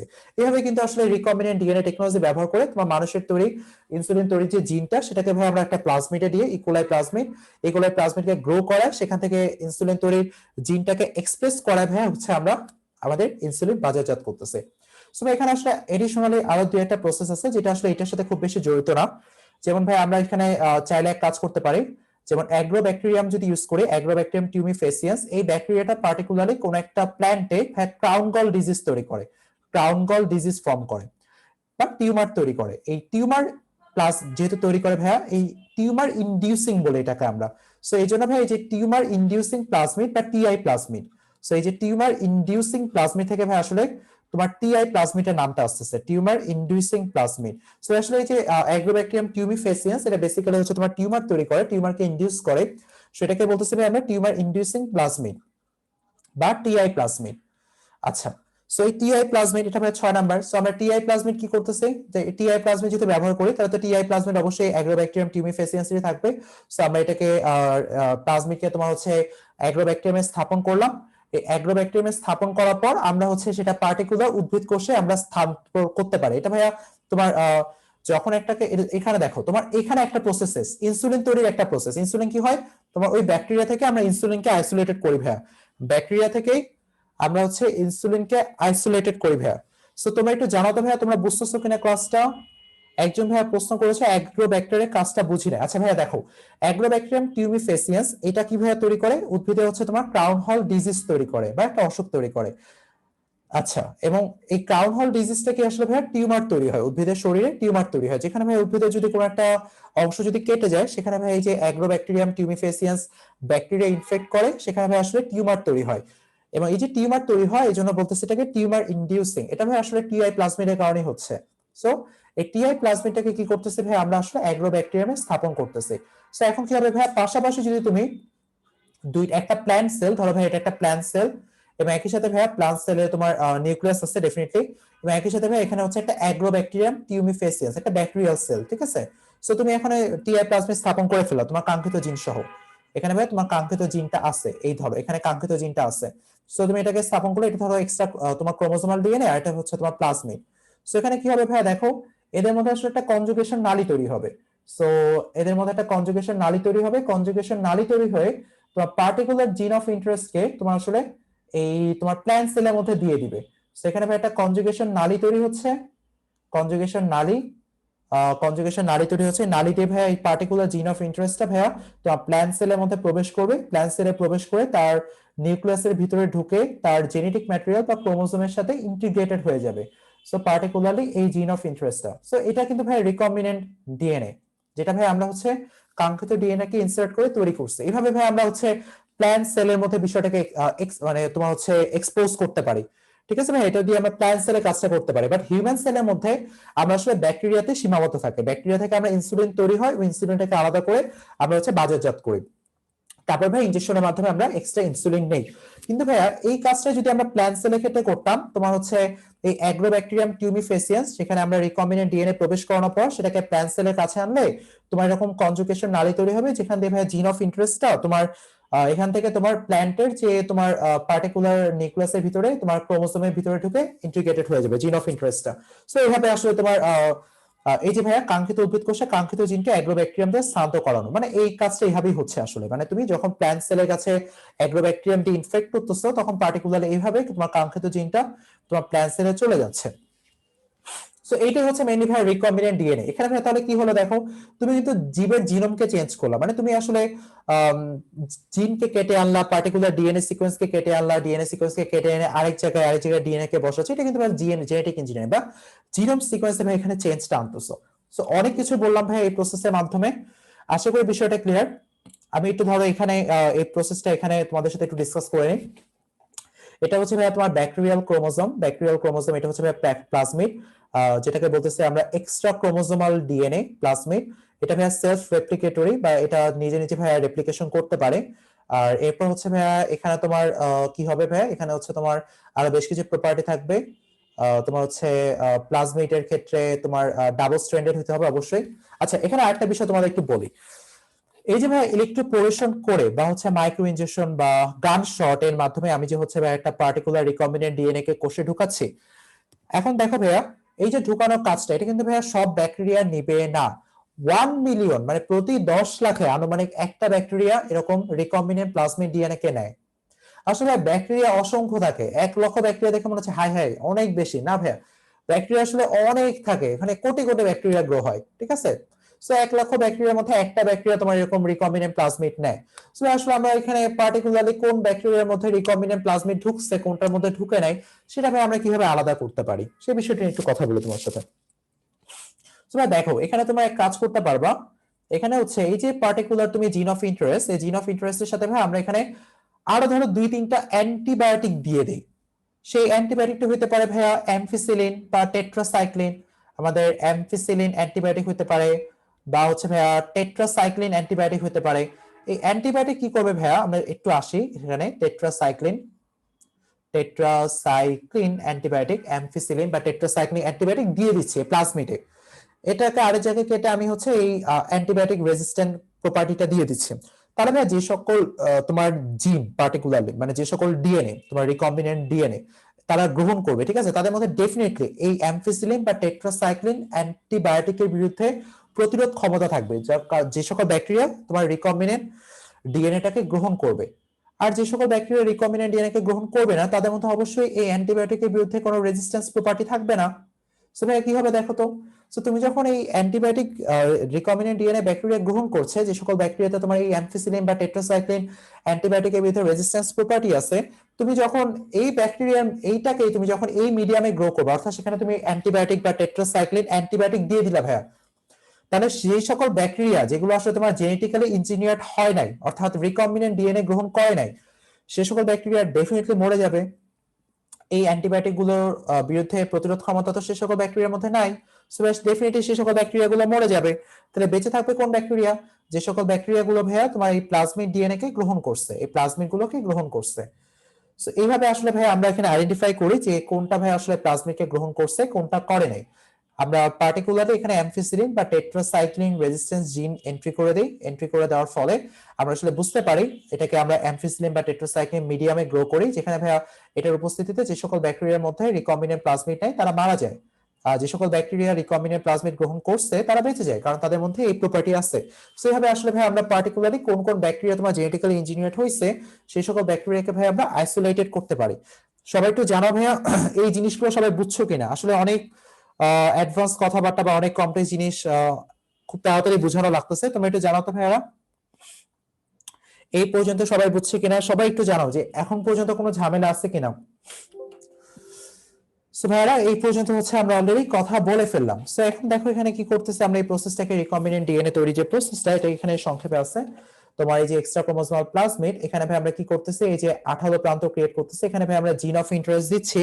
জিন অফ ইন্টারেস্ট দেওয়ার পর ভাই এখানে দেখো ডিএনএ লাইগেজ দিয়ে আমরা এখানে পার্টিকুলার জিন অফ ইন্টারেস্টকে লাগাই দিচ্ছি। এই জিন অফ ইন্টারেস্ট কোথা থেকে আসতেছে? এই যে মানুষ থেকে। এই মানুষের পার্টিকুলার কোন জিনটা আমার দরকার সেই জিনটাকে হচ্ছে আমি রেস্ট্রিকশন এনজাইম দিয়ে কেটে আনতেছি। কেটে আনার পর ভাইয়া সেটাকে হচ্ছে এই যে পার্টিকুলার যে প্লাজমিড আছে ভাইয়া এই প্লাজমিডে আমি স্থাপন করতেছি ডিএনএ লাইগেজ দিয়ে, কারণ এই জোড়া লাগানোর কাজটা ভাইয়া ডিএনএ লাইগেজ করে। ঠিক আছে, এই জোড়া লাগানোর কাজটা ভাইয়া সবার কাছে রেসপন্স পাচ্ছি না ভাইয়া, সবাই রেসপন্স করো যে বুঝছি কিনা। সে পার্টিকুলার ডিএনএ লাগানোর কাজটা ভাইয়া ডিএনএ লাইগেজ করতেছে। ঠিক আছে, ডিএনএ লাইগেজ তৈরি করে দিচ্ছে এবং এটা রিকম্বিনেন্ট ডিএনএ হয়ে যাচ্ছে। রিকম্বিনেন্ট কেন বলছি ভাইয়া? কারণ এখানে রিকম্বিনেশন হয়েছে, দুইটা আলাদা স্পেসিস থেকে ভাইয়া ডিএনএ এসে অ্যাড হয়েছে, রিকম্বিনেশন হয়েছে। সো এটাকে বলতেছে ভাইয়া রিকম্বিনেন্ট ডিএনএ। আশা করি বিষয়টা ক্লিয়ার সবার। আচ্ছা, সবার রিকম্বিনেন্ট ডিএনএ বললাম। এই রিকম্বিনেন্ট ডিএনএ ভাই আসলে জেনেটিক ইঞ্জিনিয়ারিং এই টাস্কটা পারফর্ম করা হয় রিকম্বিনেন্ট ডিএনএ এর সাহায্যে বা রিকম্বিনেন্ট ডিএনএ টেকনোলজির সাহায্যে। সো আমরা ধরো প্লাজমিডের ক্ষেত্রে বা উদ্ভিদের ক্ষেত্রে, সরি উদ্ভিদের ক্ষেত্রে বিষয়টা আরেকবার একটু কথা বলি। যেমন আমরা ওই যে তোমাদের বললাম যে হচ্ছে এটা কি হয় ভাইয়া দেখো। সো দেখো তোমার ব্যাকটেরিয়াল ক্রোমোজোম আছে ভাইয়া, এখানে প্লাজমিড আছে। প্লাজমিডে ভাইয়া কাঙ্ক্ষিত জিন অফ ইন্টারেস্ট কে তুমি অ্যাড করলে, এই যে ভাইয়া কাঙ্ক্ষিত জিন অফ ইন্টারেস্ট আলাদা ব্যান্ড দিয়ে শো করা হয়েছে। তারপর ভাইয়া এটাকে রিকম্বিনেন্ট ব্যাকটেরিয়াতে প্রবেশ করালো বা জেনেটিক্যালি ইঞ্জিনিয়ার ব্যাকটেরিয়া। তারপর ভাইয়া এটাকে কি করতেছো, পার্টিকুলারলি একটা উদ্ভিদ কোষে তুমি হচ্ছে সংস্পর্শে আনতেছো, যেখানে ভাইয়া এই পার্টিকুলার জিন অফ ইন্টারেস্ট কে এটা একসেপ্ট করবে। দেখো ভাই এই যে তোমরা যদি জুম করে দেখো এখানে দেখো ব্যান্ডটা চলে আসছে, মানে পার্টিকুলার জিন অফ ইন্টারেস্টে আমরা এখানে কালো তোমার হচ্ছে ডোরা চিহ্নের মতো দেখাইছে, এটা কিন্তু এখানে চলে আসছে দেখলাম। এখন ভাই এই যে উদ্ভিদ কোষটা পাইলাম এটাকে এখন ওই টিস্যু কালচার পদ্ধতির মাধ্যমে গ্রো করবো। ঠিক আছে, এই পর্যন্ত ভাই ছিল যে তোমার হচ্ছে জেনেটিক ইঞ্জিনিয়ারিং। এই পর্যন্ত ছিল জেনেটিক ইঞ্জিনিয়ারিং, যেটা পার্টিকুলারলি যদি বলি তোমার রিকম্বিনেন্ট ডিএনএ টেকনোলজি এই পর্যন্ত। বাট এরপরে যে কাজটা করতেছে ভাইয়া সেটা হচ্ছে ভাইয়া টিস্যু কালচার করে আগের মতো করে আমি হচ্ছে এখানে ট্রান্সজেনিক উদ্ভিদ সৃষ্টি করতেছি। ট্রান্সজেনিক কথাটা কেন? কারণ ভাই এখানে আসলে তুমি নতুন করে কোথাও থেকে একটা জিনকে এনে তুমি পুরো জেনেটিক ম্যাটেরিয়ালে চেঞ্জ আনতেছো। সো ভাই এই কাজটা আমরা করতেছি। তাহলে ভাই এটাকে বলতেছি আসলে আমরা ট্রান্সজেনিক উদ্ভিদ। ঠিক আছে, ট্রান্সজেনিক উদ্ভিদ বলতেছি। মূলত এই পর্যন্ত ছিল ভাই তোমার রিকম্বিনেন্ট ডিএনএ টেকনোলজি বা জেনেটিক ইঞ্জিনিয়ারিং। এরপর এটা পুরোটাই হচ্ছে ভাই টিস্যু কালচার। আচ্ছা, এই পর্যন্ত আশা করি বুঝলাম ভাইয়া। এরপর তোমাদের অনেকের কোশ্চেন ছিল ভাইয়া জিন ক্লোনিং জিনিসটা কি। আচ্ছা, সো জিন ক্লোনিং নিয়ে আমি কথা বলবো। জিন ক্লোনিং পার্টিকুলারলি যে বিষয়টা সেটা নিয়ে আমি আসতেছি। তার ভাই এখানে একটা কথা শুনো, সেটা হচ্ছে এই যে আমরা এই কাজটা করতেছি পার্টিকুলারলি হচ্ছে আমরা কোন একটা জীবের জিনোমে চেঞ্জ আনতেছি। এই কাজটা না ভাইয়া বর্তমানে খুবই অ্যাডভান্স একটা মলিকুলার এনজাইমের সাহায্যে করা হয়, যেটা ভাই ক্রিসপার ক্যাস9। যেটা ভাই এই বছর তোমার যদি একটু কেউ খোঁজ খবর নিয়ে দেখো, কেমিস্ট্রিতে নোবেল পাইছে যে দুজন সায়েন্টিস্ট। তোমার কেমিস্ট্রিতে নোবেল পাইছে। সো মেইনলি তারা আসলে ক্রিসপার ক্যাস9 তোমার হচ্ছে এনজাইম ফাইন্ড আউট করছে। ক্রিসপার ক্যাস9, এই ক্রিসপার ক্যাস9 এই এনজাইমটা হচ্ছে ভাই এটা তোমার বইতে নাই, এটা হচ্ছে একটা এক্সট্রা ইনফরমেশন যেটা এই বছর কেমিস্ট্রিতে নোবেল দেওয়া হয়েছে। সো এই ক্রিসপার ক্যাস9 হচ্ছে ভাই এক ধরনের জিন এডিটিং টুল, যেটা দিয়ে ভাই আমরা ইচ্ছা মতো আসলে তোমার কোন একটা পার্টিকুলার জীবের জিনোমকে ইচ্ছা মতো কাটা ছেঁড়া করতে পারে। ঠিক আছে, ফুল ফ্রিডমটা দিয়ে দেয়। মানে এটা একটা জেনেটিক এডিটিং বা জেনেটিক ইঞ্জিনিয়ারিং কে একটা হোল নিউ ডাইমেনশনে নিয়ে গেছে ক্রিসপার ক্যাস9। এবং এটা এত বড় একটা ডিসকভারি ছিল যে এটা এই বছর কেমিস্ট্রিতে নোবেল পুরস্কার দেওয়া হয়েছে, যেটা হচ্ছে জিন এডিটিং টুল ক্রিসপার ক্যাস9। ঠিক আছে, সবাই আশা করি এটা এই জিনিসটা সম্পর্কে একটু খোঁজ খবর নিলে দেখতে পারবে তোমরা। ক্রিসপার ক্যাস9 জিন এডিটিং টুল, যেটা বেসিক্যালি তোমার কোন একটা আমাদের হোল নিউ একটা ফ্রিডম দেয় যে হচ্ছে আমরা জেনেটিক ইঞ্জিনিয়ারিং বিষয়টাতে। আচ্ছা, তাহলে ভাইয়া আমি তোমাদের সাথে এখন হচ্ছে তোমার জিন ক্লোনিং নিয়ে শেয়ার করতেছি। সো জিন ক্লোনিং ভাইয়া অলরেডি কিন্তু আমরা ডিসকাস করে ফেলছি অনেক কিছুর মধ্যে। আমরা জিন ক্লোনিং, ক্লোনিং কি ভাইয়া? ক্লোনিং হচ্ছে আমরা হুবহু একটা থেকে আরেকটা ক্রিয়েট করতেছি, ঠিক আছে, ক্লোনিং প্রসেস, ঠিক আছে। আচ্ছা, জিন ক্লোনিং তোমার হচ্ছে বিজ্ঞানীদের নাম, হ্যাঁ এদের মধ্যে একজন ছিল সম্ভবত ডাউডোনা, বাট পুরো নামটা আমি নিজেও ভুলে গেছি, আরেকজনের নামটা এমতে রিকল করতে পারতেছি না। হ্যাঁ আসলে বিজ্ঞানীদের নাম মনে রাখাটা ডিফিকাল্ট এই ক্ষেত্রে। আচ্ছা, তো দেখো ভাই এই যে জিন ক্লোনিং, এই জিন ক্লোনিং এর যে বিষয়টা, এই জিন ক্লোনিংটা বেসিক্যালি তোমার কি হচ্ছে, এই যে দেখো আমরা এখানে ভাইয়া তোমার এই যে তোমার হচ্ছে আমরা ব্যাকটেরিয়া গ্রো করাচ্ছি, ব্যাকটেরিয়া গ্রো করার ফলে কি হচ্ছে ভাই, পার্টিকুলার জিন অফ ইন্টারেস্ট এটা কিন্তু ভাই গ্রো করতেছে multiple Times, million Times grow করতেছে, মিলিয়ন টাইমস এটা রেপ্লিকেট ক্লোন হয়ে যাচ্ছে, কপি হয়ে যাচ্ছে। সো ভাই এটাও কিন্তু আসলে বেসিক্যালি জিন ক্লোনিং এর একটা এক্সাম্পল। সো ভাই জিন ক্লোনিংটা আমরা তোমার হচ্ছে যেভাবে করি সেটা যদি প্রথম বলি ডিএনএ ক্লোনিং, যদি এক নাম্বার, আসলে অনেকগুলো পদ্ধতিতে ভাইয়া জিন ক্লোনিং টাস্কটা পারফর্ম করা হয়। So DNA cloning, so DNA cloning কি ভাই কিছুই না, মানে আমরা এতক্ষণ ধরে যে বিষয়টা নিয়ে কথা বলতেছি, অর্থাৎ আমরা recombinant DNA create, recombinant plasmid create করে আমরা হচ্ছে যে ব্যাকটেরিয়াতে দিলাম, সেই ব্যাকটেরিয়া যখন গ্রো করছে ভাইয়া পুরো, সো এই ব্যাকটেরিয়া কি করতেছে দেখো, যখন গ্রো করতেছে তখন আলটিমেটলি এখানে তোমার মিলিয়ন টাইমস ওই জিনটা কি হয়ে যাচ্ছে, রেপ্লিকেট হয়ে যাচ্ছে বা কপি হয়ে যাচ্ছে। এটা কিন্তু ভাই আসলে একটা ক্লোনিং এর একটা এক্সাম্পল। সো জিন ক্লোনিং বা ডিএনএ ক্লোনিং বেসিক্যালি ভাই ওই পুরো প্রসেসটাই, মানে পুরো ডিএনএ রিকম্বিনেশনের প্রসেসটা, এটা ভাই আলাদা করে কিছু না। ডিএনএ রিকম্বিনেশনের যে প্রসেসটা আমরা নিয়ে কথা বললাম, ডিএনএ রিকম্বিনেশন, এই পুরো প্রসেসটা ভাই আসলে এখানে ডিএনএ ক্লোনিং। আচ্ছা, এবং আরেকটা ক্লোনিং হচ্ছে ভাইয়া রিপ্রোডাক্টিভ ক্লোনিং। এই বিষয়টা তোমাদের কাছে একটু নতুন, আমি একটু ডিসকাস করতেছি। এবং রিপ্রোডাক্টিভ ক্লোনিং এটাকে নিউক্লিয়ার ট্রান্সফার প্রসিডিওর বলা হয়, রিপ্রোডাক্টিভ ক্লোনিং। সো এটা নিয়ে একটু কথা বলি, রিপ্রোডাক্টিভ ক্লোনিং। আচ্ছা ভাইরা তোমরা একটু জানো তো সবাই বুঝতেছে কিনা ক্লাসটা, আমাদের হচ্ছে আর 15-20 মিনিটের মধ্যে আমরা শেষ করব। Reproductive cloning, reproductive cloning. So ভাইরা দেখো রিপ্রোডাক্টিভ ক্লোনিং আসলে কি। আচ্ছা, সো রিপ্রোডাক্টিভ ক্লোনিংটা হচ্ছে ভাইয়া, আমি তোমাদের সাথে একটু চিত্র নিয়ে আসি। আচ্ছা আমি একটু আগে মুখে ডিসকাস করি। সো রিপ্রোডাক্টিভ ক্লোনিং বা হচ্ছে আগে এখানে ডিসকাস করি, তোমার হচ্ছে প্রথমত দুইটা ডোনার থাকবে বা দুইটা দাতা থাকবে, ডোনার ওয়ান আর হচ্ছে ডোনার টু। দুইটা ডোনার থাকবে। ডোনার ওয়ান দেবে হচ্ছে আমাকে এগ বা ডিম্বাণু, ডোনার ওয়ান দিবে আমাকে এগ বা ডিম্বাণু, আর ডোনার টু দিবে ভাই আমাকে দেহকোষ বা সোম্যাটিক সেল। ডোনার টু দিবে আমাকে দেহকোষ। এখন আমরা কি করবো ভাইয়া, ডোনার টু এর যে দেহকোষটা আছে, এই ডোনার টুটা হচ্ছে সেইটা যাকে আমি রেপ্লিকেশন করতে যাচ্ছি। এই রিপ্রোডাক্টিভ ক্লোনিং ভাইয়া কিন্তু অনেক অ্যাডভান্স একটা প্রসিডিউর ভাইয়া। এই রিপ্রোডাক্টিভ ক্লোনিং দিয়ে তোমার একটা হোল প্রাণীকে ক্লোন করা পসিবল, তোমাকে আমাকে সবাইকে ক্লোন করে ফেলা পসিবল। এই রিপ্রোডাক্টিভ ক্লোনিং অনেক অ্যাডভান্স একটা প্রসেস। আচ্ছা, সো এই ডোনার টু তে ভাইয়া কি করা হয়, পার্টিকুলারলি যে তোমার ডোনার টু, এই ডোনার টু কে ভাই আমরা ক্লোন করতে যাচ্ছি। সেই ডোনার টু থেকে ভাইয়া আমরা নিউক্লিয়াসটাকে ভাই আমি রিমুভ করে নিব একটা ইনজেকশনের মাধ্যমে, একটা ইনজেকশনে নিউক্লিয়াসটাকে নিব। এই নিউক্লিয়াসটাকে ভাই, এই যে এগটা থাকলো না ভাইয়া, এই এগ থেকে ভাইয়া, এই এগের ভিতরে অবশ্যই ডোনার ওয়ান এর সব প্রপার্টি থাকবে। এই এগ থেকে কোথায় থাকবে, নিউক্লিয়াসে।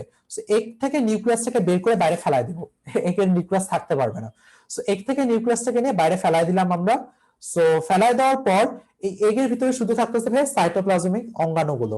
এখন ভাই এই যে দেহকোষ থেকে, মানে ডোনার টু এর যে দেহকোষ, যে নিউক্লিয়াস, এই নিউক্লিয়াস থেকে ভাইয়া আমরা এই নিউক্লিয়াসটাকে আমরা এই যে ডোনার ওয়ানের যে এগ সেল, সেখানে ভাই আমরা ইন্ট্রোডিউস করে দিব। নিউক্লিয়াসটাকে ভাইয়া, দেহকোষের নিউক্লিয়াসটাকে আমরা ডোনার সেলের এগে আমরা সেটাকে ইন্ট্রোডিউস করে দিব। তাহলে দেখা ভাইয়া এই নিউক্লিয়াসটাকে যদি আমরা ডোনার ওয়ানে ইন্ট্রোডিউস করে দিই, তাহলে ভাই আমরা এখানে ইন্ট্রোডিউস করে দিলাম, তারপর এটা ফার্টিলাইজ করব এখানে ভাই আসলে। এরপর এটাকে ভাই আরেকটা নতুন তৃতীয় কোনো প্রাণীতে স্থাপন করব, তৃতীয় কোনো প্রাণীর জরায়ুতে স্থাপন করব। সো আরেকটা প্রাণী থাকতে পারে এখানে, যেটা তৃতীয় প্রাণী, তার জরায়ুতে স্থাপন করে আসলে সেখানে ভাই এই তোমার এমব্রায়োটা গ্রো করবে, ঠিক আছে। সো প্রসেসটা তাহলে কিভাবে করা হচ্ছে আমি আরেকবার বলি। সো এটাই ভাই বেসিক্যালি তোমার জিন ক্লোনিং, হোল ক্লোনিং, মানে তোমার ক্লোনিং এর আরো প্রসেস আছে, পিসিআর আমরা দেখতেছি কিছুক্ষণের মধ্যে, পিসিআর বা পলিমারেজ চেইন রিঅ্যাকশন কি ভাইয়া। সো আমাকে একটু জানাও এই পর্যন্ত সবার ক্লিয়ার কিনা, সবাই একটু জানাও তো, তোমাদের কাছে খুব কম রেসপন্স পাচ্ছি আজকে ক্লাসে। ক্লাসটা অ্যাডভান্স, আমরা অনেক কিছু অ্যাডভান্স বিষয় নিয়ে কথা বলতেছি খুবই শর্ট টাইমের মধ্যে। সো তোমরা একটু জানাও তো ভাইয়া সবাই ঠিক মতো বুঝতেছে কিনা, একটু কমেন্ট করো তো, আমি একটু তোমাদের কমেন্ট গুলো দেখি।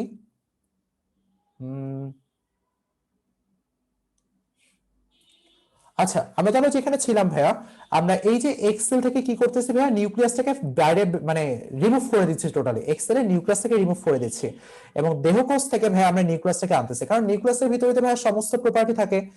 এই ডোনার টু এর সমস্ত প্রপার্টি তো ভাইয়া নিউক্লিয়াসে আছে। সেই নিউক্লিয়াস থেকে আমি এখানে ইন্ট্রোডিউস করতেছি এই এক্সেল এর ভিতরে। এক্সেল এর ভিতরে ইন্ট্রোডিউস করে ভাইয়া এখানে আমরা কি করতেছি, আমাদের হচ্ছে এই যে তোমার এমব্রায়োটা বা ভ্রূণটা, এটাকে তৃতীয় কোনো প্রাণীর জরায়ুতে স্থাপন করতেছে, সেখানে আমি এটাকে আমরা গ্রো করতেছি, ঠিক আছে। তাহলে আমি এখানে দেখো, তাহলে এটা কার ক্লোনিং হবে বলতো, কার মতো হবে পুরো প্রাণীটা, তুমি একটু কমেন্ট করে জানো তো আমাকে। এই পুরো প্রাণীটা আমি একটু দেখতে চাই যে এটাকে ডোনার টু এর মতো হবে নাকি ডোনার ওয়ান এর মতো হবে, একটু আমাকে জানাও তো সবাই কমেন্টে, তাহলে বুঝতে পারবো যে আসলে তোমরা বুঝছো কিনা, যে আমরা যখন এই কাজটা করবো এটা ডোনার টু এর মতো হবে নাকি ডোনার ওয়ান এর মতো হবে। তুমি একটু জানাও যে তৃতীয় প্রাণী থেকে যে তোমার প্রাণীটা জন্ম নিবে সেটা কি ডোনার টু এর মতো হবে, সেটাকে আমরা ডোনার টু এর ক্লোন বলবো নাকি ডোনার ওয়ান এর ক্লোন বলবো, তুমি একটু জানাও সবাই আমাকে। আচ্ছা, সো এই পর্যন্ত আমরা কথা বলতেছিলাম, এখানে ভাই একটা তোমাদের জন্য বোঝানোর জন্য একটা ডায়াগ্রাম নিয়ে আসছি। সো তোমরা অনেকেই জিন ক্লোনিং নিয়ে আমাকে কোশ্চেন করছিলাম, এই জন্য ভাইয়া জিন ক্লোনিংটা একটু ডিটেলসে পড়ানো। দেখো ভাই, আমরা এখান থেকে এই গরুটা থেকে একটা এগ ডোনার, এই গরুটা হচ্ছে আমাদের এগ ডোনার নিতেছি, নেওয়ার পর ভাই এটা হচ্ছে আমাদের পার্টিকুলার এগ, এগের ভিতরে সাইটোপ্লাজম, সাইটোপ্লাজমের ভিতরে যে পার্টিকুলার নিউক্লিয়াস। এখানে কি করতেছি ভাই, আমরা এখানে এই ইংলিশ গুলো বাদ দাও, এগুলো বোঝা লাগবে না, আমরা এখানে ভাই একটা মাইক্রো ইনজেকশন ঢুকাই ভাই, এক্স্যাক্টলি ডোনার টু। সো এখানে ভাই আমরা এখানে একটা ইনজেকশন ঢুকাই, আমরা এখান থেকে নিউক্লিয়াসটাকে পৃথক করে দিতেছি। নিউক্লিয়াসটাকে পৃথক করে দেওয়ার পর এখানে ভাই শুধুমাত্র তোমার এগ মানে নিউক্লিয়াস নাই, নিউক্লিয়াস ছাড়া এগ, ঠিক আছে। সো ডেফিনেটলি এখানে আসলে ডোনার মানে এই গরুটার কোনো প্রপার্টি থাকবে না এখানে কোনো, কারণ নিউক্লিয়াসের ভিতরে তো ভাই সমস্ত প্রপার্টি থাকে, জেনেটিক ইনফরমেশন। এরপরে আমরা কি করতেছি, এখানে ভাই আরেকটা গরু নিচ্ছি, এই গরুটা থেকে ভাই আমরা আরেকটা গরু থেকে আমরা এখানে ভাইয়া তোমার নিউক্লিয়াস কানেক্ট করলাম, সোম্যাটিক সেল বা দেহকোষ থেকে নিউক্লিয়াস কানেক্ট করার পর ভাই আমরা এখানে কি করতেছি, এটাকে ভাই আমরা এখানে ইন্ট্রোডিউস করে দিতেছি, এই যে দেখো। সো এখান থেকে ভাই আমরা ব্লাস্টোসিস ফর্ম হচ্ছে, যেটা আরেকটা গরুতে ভাই আমরা দিতেছি, সেখান থেকে ভাই ন্যাচারাল প্রসেসে একটা গরুর বার্থ হচ্ছে, যেটাকে ভাই বলতেছে আমরা ক্লোন কাউ। কার ক্লোন কাউ? ডেফিনেটলি এই গরুটার ক্লোন কাউ, কারণ এটার নিউক্লিয়াস ভাই এটার মধ্যে ছিল। সো এটাই ভাই আসলে নিউক্লিয়ার ট্রান্সফার বা রিপ্রোডাক্টিভ ক্লোনিং, এবং এটার মাধ্যমে আসলে ভাইয়া তোমার তোমরা হয়তো শিপ ডলির কথা শুনছো, শিপ ডলি ভাই এই রিপ্রোডাক্টিভ ক্লোনিং এর একটা ফসল, ঠিক আছে। বা আরেকটা গরু আছে তোমার জার্মান গরু, সো ওখানে জার্মানিতে তোমার হচ্ছে এরকম একটা কাউয়ের ক্ষেত্রে এই ধরনের ক্লোন কাউ তৈরি করা হয়েছে, বাট মানুষের ক্ষেত্রে ভাইয়া এই ধরনের ক্লোনিং তৈরি করা টোটালি আনইথিক্যাল। সো তোমরা হয়তো ভাবতে পারো ভাইয়া মানুষের কেন এরকম ক্লোনিং বানানো হয় না, এটা ভাইয়া টোটালি আনইথিক্যাল। তোমরা একটু চিন্তা করে দেখো ভাইয়া, সো তোমাকে আমাকে যদি এইভাবে ক্লোন করা হয়, হ্যাঁ, সে আমার মতোই হবে, ঠিক আছে, সে আমার মতোই হবে, বাট একটু চিন্তা করো তো, সেও তো একটা মানুষ না, মানে সে আমার মতো একটা মানুষ, বাট সে হচ্ছে একটা মানে আর্টিফিশিয়াল এনভায়রনমেন্টে তাকে ক্রিয়েট করা হয়েছে। সো ডেফিনেটলি ভাই ওর দায়ভার কার, মানে ওর রেসপন্সিবিলিটি কার? এখন এটা অবশ্যই ভাই এটা মানে খুবই আনএথিক্যাল মানুষের ক্ষেত্রে এই ধরনের ক্লোনিং করা, বাট এক্সপেরিমেন্টাল ক্ষেত্রে ভাইয়া তোমার হচ্ছে অ্যানিমেলের উপর এই ধরনের ক্লোনিং অ্যাপ্লাই করা হয়েছে। আচ্ছা, তো মানুষের ক্ষেত্রে ডেফিনেটলি এই ধরনের ক্লোনিং এর কোনো দেশে কোনো ধরনের পারমিশন নাই, এবং অ্যানিমেলের উপর খুবই লিমিটেড ক্ষেত্রে পারমিশন আছে। আচ্ছা, সো ভাইয়া আমরা আসলে রিপ্রোডাক্টিভ ক্লোনিং বা জিন ক্লোনিং এর বিষয়টা বুঝলাম। এখন ভাইয়া আমরা আসলে একটু কথা বলি তোমাদের ইনসুলিনের ক্ষেত্রে। ইনসুলিন তোমার অগ্নাশয় আইলোস অফ ল্যাঙ্গারহ্যান্সের বিটা কোষ থেকে ক্ষরণ হয়। ইনসুলিন হচ্ছে ডেফিনেটলি এক ধরনের প্রোটিন। প্রোটিন কিভাবে তৈরি হয়, অ্যামিনো অ্যাসিড গুলো একটার পর একটা তোমার পেপটাইড বন্ডের মাধ্যমে তোমার হচ্ছে প্রোটিন তৈরি করতেছে, ডেফিনেটলি, বা অ্যামিনো বন্ডের মাধ্যমে প্রোটিন তৈরি করতেছে। সো এইখানে ভাই আমরা দুইটা ইনসুলিনের ক্ষেত্রে দুইটা চেইন দেখি, চেইন 1, চেইন এ এবং চেইন বি। সো চেইন এ তে ভাই তোমার 21টি অ্যামিনো অ্যাসিড থাকবে, চেইন বি তে ভাই তোমার 30টি অ্যামিনো অ্যাসিড থাকবে। চেইন এ তে 21টি আর চেইন বি তে হচ্ছে 30টি অ্যামিনো অ্যাসিড। সো ইনসুলিন খুবই ছোট একটা প্রোটিন, যেখানে ভাইয়া 51টি অ্যামিনো অ্যাসিডের সমন্বয়ে এটা তৈরি। সো এই 51টি অ্যামিনো অ্যাসিডের সমন্বয়ে যে প্রোটিনটা তৈরি, এই প্রোটিন তৈরি হবে অবশ্যই একটা পার্টিকুলার প্রোটিনকে এমআরএনএ থেকে অবশ্যই কোড হবে, সেই এমআরএনএ এর জন্য অবশ্যই ভাই একটা পার্টিকুলার জিন বা একটা ডিএনএ আছে। সো ওই ডিএনএ কে ভাই আমরা ওই বিটা কোষ থেকে আইসোলেট করতেছি, আইসোলেট করে ভাই আমরা এখানে ভেক্টরে দিতেছি, ভেক্টরে দিয়ে আমরা এটাকে গ্রো মানে ব্যাকটেরিয়াতে দিচ্ছি, ব্যাকটেরিয়াতে দিয়ে আমাদের কাঙ্ক্ষিত প্রোডাক্টটাকে গ্রো করতেছি। সো তোমরা একটু দেখো ভাই এখানে আসলে সেই প্রসেসটাকে তোমাদের হয়তো একটু জুম করে দেখতে হবে। তুমি একটু জানো তো ভাইয়া এই পর্যন্ত সবাই বুঝছে কিনা যে আসলে কেন এটা ডোনার টু, কারণ ভাই ডোনার টু এর নিউক্লিয়াসটা ব্যবহার করা হয়েছে এখানে। সবাই একটু কমেন্ট করো তো, তোমাদের পার্টিসিপেশন কমে যাচ্ছে, ক্লাসটা লেন্দি হয়ে গেছে এই জন্য। আচ্ছা, তোমরা একটু কমেন্টে তোমাদের ফ্রেন্ডদেরকে মেনশন দাও। তো দেখো ভাইয়া, এখানে আসলে অনেক বড় একটা চ্যাপ্টার আজকে তোমাদের সাথে খুবই 1.5 ঘন্টার মধ্যে শেয়ার করতেছে, সো ডেফিনেটলি ক্লাসটা বড় হবে। তোমরা যদি ধৈর্য ধারণ না করো ভাইয়া, আসলে তোমাদের জন্য তো ক্লাসটা নিয়ে আসো, তোমাদের পার্টিসিপেশনের জন্য আসলে ক্লাসটা মোটিভেশন, ঠিক আছে? তোমরা পার্টিসিপেশন করবা, পার্টিসিপেট করবা। সো দেখো, মানুষের অন্ত্র থেকে আমরা ইকোলাই ব্যাকটেরিয়াম সংগ্রহ করতেছি, ইকোলাই আমাদের অন্ত্রে থাকে। সো এটাকে কাটতেছি, বা অন্য কোনো সোর্স থেকে ভাইয়া নিতে পারি ইকোলাই, ঠিক আছে? এবং আইলেস অফ ল্যাঙ্গারহান্স থেকে তোমার হচ্ছে কোষ সংগ্রহ করতেছি পার্টিকুলার, এই কোষটাকে আমরা এখানে ইনজেক্ট করতেছি ডিএনএ লাইগেসের সাহায্যে। তারপর সেটাকে বাহক ব্যাকটেরিয়াতে দিচ্ছি। ওই যে কি প্রসেস, ইলেকট্রোপোরেশন ছিল, গানশট ছিল, গানশট আমরা এখানে ইউজ করি না, ইলেকট্রোপোরেশন বা ক্যালসিয়াম ক্লোরাইড ঠান্ডা করে আমরা এখানে তোমার হচ্ছে প্লাজমিড ডিএনএ কে ঢুকাতে ইউজ করি। এটা ভাই ক্যারিও টাইপিং, তোমার হিউম্যান 23 পেয়ার ক্রোমোসোমের ক্যারিও টাইপিং। আচ্ছা, তারপর ভাই এখানে দেখো বাহক ব্যাকটেরিয়া, যাকে ভাই আমরা হচ্ছে ফার্মেন্টেশন ট্যাঙ্কে গ্রো করতেছি, অসংখ্য গ্রো হবে। গ্রো হওয়ার পর ভাই এখানে ডেফিনেটলি যেহেতু এখানে তোমার ইনসুলিন তৈরি জিন আছে, সো জিন থেকে আমাদের এমআরএনএ তৈরি হবে, এমআরএনএ থেকে আমাদের ইনসুলিন তৈরি হবে। সো ব্যাকটেরিয়া এখানে ইনসুলিন তৈরি করে ডেফিনেটলি এখানে তোমার হচ্ছে নিচের দিকে জমা হচ্ছে, সেটাকে ভাই আমরা এখানে আলাদা করে নিচ্ছি, আলাদা করে সো আমরা এটাকে একটা পর্যায়ে বাজারজাত করতেছি। সো এখানে একটা ইনফরমেশন তোমাদের মনে রাখতে হবে যে সর্বপ্রথম জেনেটিক ইঞ্জিনিয়ারিং ব্যবহার করে তোমার যে ইনসুলিন তৈরি করা হয় ভাইয়া, তাকে বলছি আমরা হিউমিলিন, হিউমুলিন, ঠিক আছে? সো ক্লাসের পর তোমাদের বলবো, তোমরা চাইলে তোমাদের নোটসটা শেয়ার করতে পারো, ক্লাসটা কেমন লাগলো বা ক্লাসের অভিজ্ঞতাটা কি তোমরা গ্রুপে শেয়ার করতে পারো, আমাদের মেইন গ্রুপে, তাহলে তোমাদের ফ্রেন্ডরাও ইনকারেজ হবে ক্লাসটা করার জন্য। আর এতে আমরা হচ্ছে তোমাদের পার্টিসিপেশন বাড়বে, আমরা ইনশাআল্লাহ ক্লাসটা কন্টিনিউ করে যাব। আচ্ছা, তোমরা কিন্তু ডেফিনেটলি তোমাদের ক্লাসের রিভিউ বা ক্লাসটা কেমন লাগছে, তোমার অনেস্ট রিভিউ বা হচ্ছে ক্লাসের নোটস, এটা তোমরা শেয়ার করতে পারো তোমাদের গ্রুপে, তাহলে হচ্ছে তোমাদের ফ্রেন্ডরাও ইনকারেজ হবে ক্লাসটা করার জন্য। আচ্ছা, সো ভাই হিউমোলিন আমরা হচ্ছে ইনসুলিনের প্রথম বাণিজ্যিক নাম হচ্ছে হিউমোলিন নামে বাজারজাত করা হয় 1980-র দিকে আর কি। সো এটা হচ্ছে ভাই রিকম্বিনেন্ট ডিএনএ টেকনোলজি ব্যবহার করে আমরা হচ্ছে জেনেটিক ইঞ্জিনিয়ারিং অ্যাপ্লিকেশন করতেছি। আচ্ছা, সো ভাই এটা আমরা বুঝলাম। এরপরে ভাই সেম ভাবে আমাদের আরো কিছু কাজ করা হয়, যেমন ইন্টারফেরন। ইন্টারফেরন দিয়ে হচ্ছে আমরা এই কাজটা করতে পারি। তোমাদের বইয়ে 4টা এক্সাম্পল দেয়া আছে, সো আমি একটু শর্ট এক্সাম্পলটা, প্রথমে ইনসুলিনের বিষয়টা আশা করি ক্লিয়ার। এরপরে ভাই আছে ইন্টারফেরন উৎপাদন। এখন ইন্টারফেরন কি কাজ করে? ইন্টারফেরন হচ্ছে মেইনলি ভাইয়া তোমাকে ভাইরাস, এবং ইন্টারফেরন তোমাকে মেইনলি হচ্ছে ভাইয়া ভাইরাস এবং হচ্ছে ক্যান্সার, এদের হাত থেকে তোমাকে প্রোটেকশন দেয় ইন্টারফেরন। এবং ভাইরাস হলে ভাইয়া ন্যাচারালি ভাইরাসের অ্যাটাক হলে ন্যাচারালি তোমার শরীরে ইন্টারফেরন তৈরি হবে, এবং এটা হচ্ছে ভাইয়া তোমাকে ভাইরাসের হাত থেকে বাঁচাবে। সো আমরা কি করতেছি ভাইয়া, তোমার মানুষের ফাইব্রোব্লাস্ট কোষ থেকে আমরা এই ইন্টারফেরন তৈরি জিনটাকে আমরা কপি করতেছি, এই যে ভাই আমাদের কাঙ্ক্ষিত জিন, জিন অফ ইন্টারেস্ট। দেন ভাই আমরা এটাকে একটা নির্দিষ্ট স্থানে ডিএনএ লাইগেজ ব্যবহার করে লাগাচ্ছি, অবশ্যই রেস্ট্রিকশন এনজাইম দিয়ে কাটছি আমরা এটাকে, লাইগেজ দিয়ে ব্যবহার করছি। তারপরে ভাই এটাকে আমরা গ্রো করতেছি, গ্রো করার পর এই ব্যাকটেরিয়া রেপ্লিকেশন হলো, আমরা ফার্মেন্টেশন ট্যাঙ্কে ব্যাকটেরিয়াকে গ্রো করলাম ভাইয়া। সো গ্রো করার ফলে আমরা সেখান থেকে হচ্ছে আলাদা করে তোমার ইন্টারফেরন কালেক্ট করলাম, ঠিক আছে? এটা মানে মেইনলি সবগুলোর জন্য ওভারঅল প্রসেসটা মোটামুটি সেম, এভাবে ইন্টারফেরন কালেক্ট করলাম।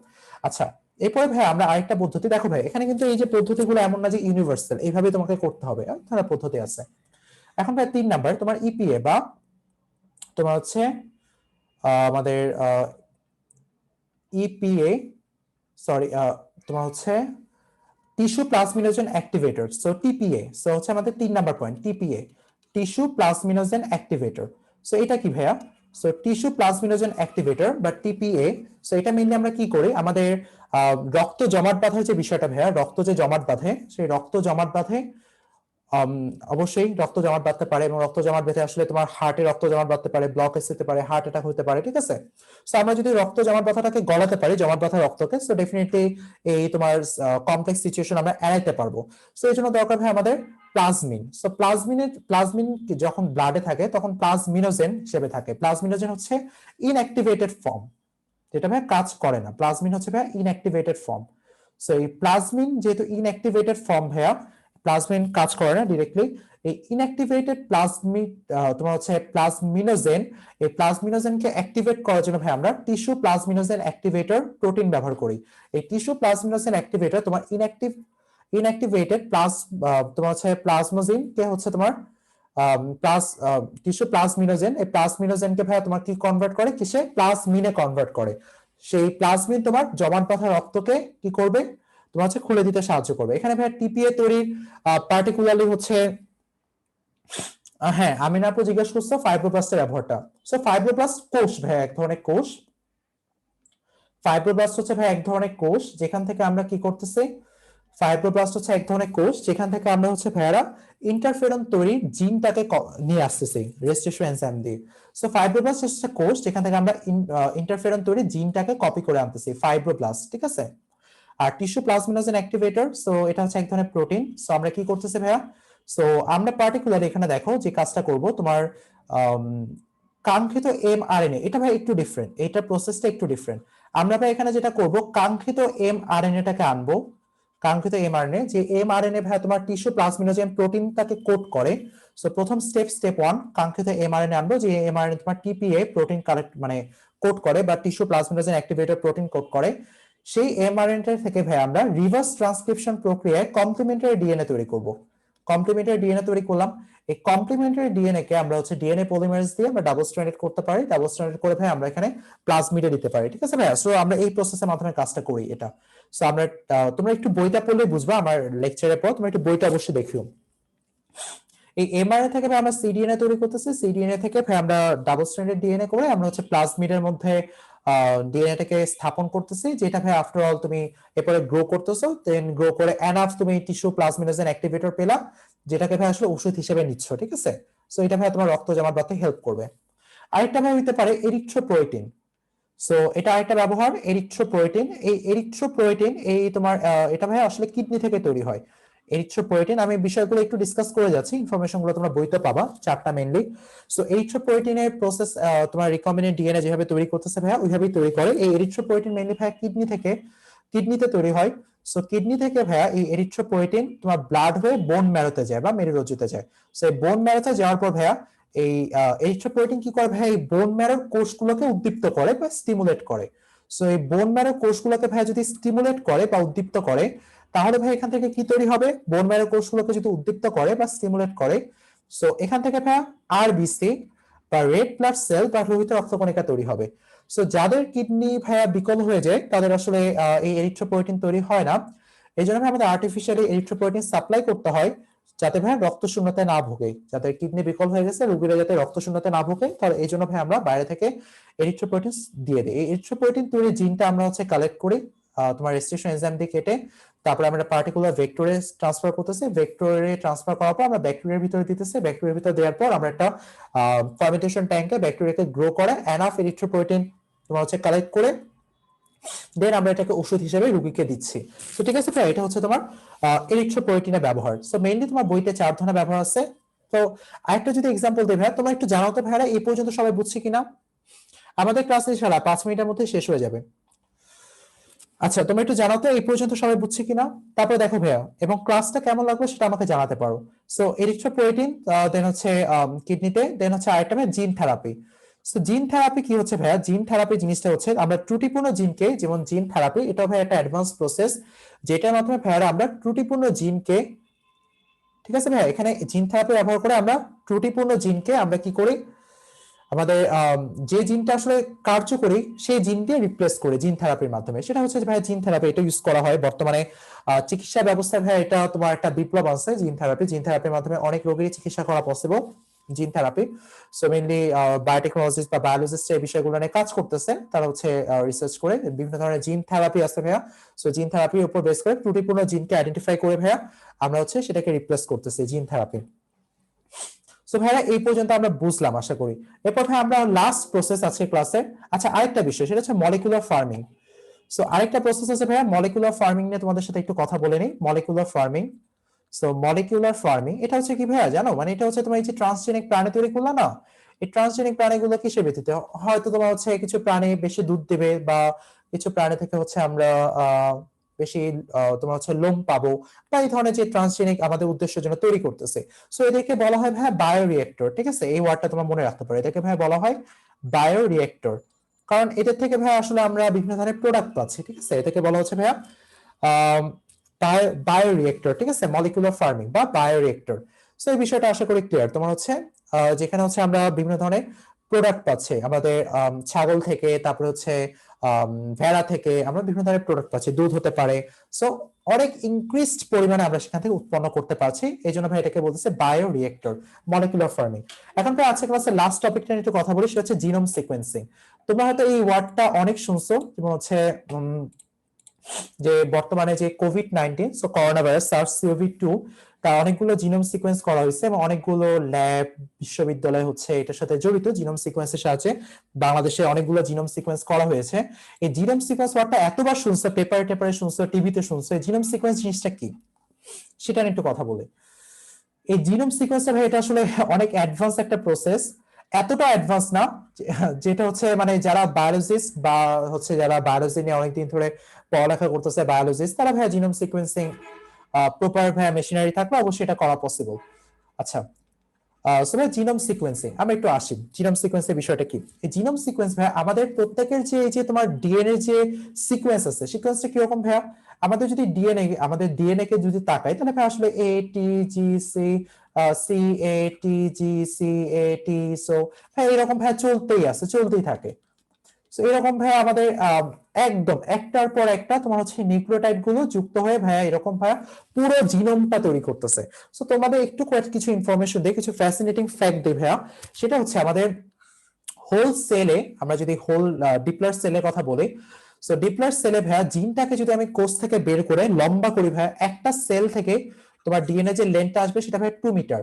আর আমাদের শরীরে তোমার কোষ সেলের সংখ্যা হচ্ছে 10^14 সেল, আমাদের হচ্ছে সেলের নাম্বার 10^14 সেল। সো একটা সেল থেকে যদি ভাইয়া 2 মিটার ডিএনএ লম্বা আমরা বের করতে পারি, তাহলে ভাইয়া 10^14 সেল থেকে 2 × 10^14 মিটার লেন্থের হচ্ছে আমরা ডিএনএ সিকোয়েন্স পাবো, মানে লেন্থের হচ্ছে ডিএনএ পাবো যদি আমরা স্ট্রেচ করি। ডিএনএ তো ভাই সুতার মতো ট্রেড। সো এই যে মিটার, এটাকে যদি ভাই কিলোমিটারে প্রকাশ করি, আসবে হচ্ছে 2 × 10^11 কিলোমিটার।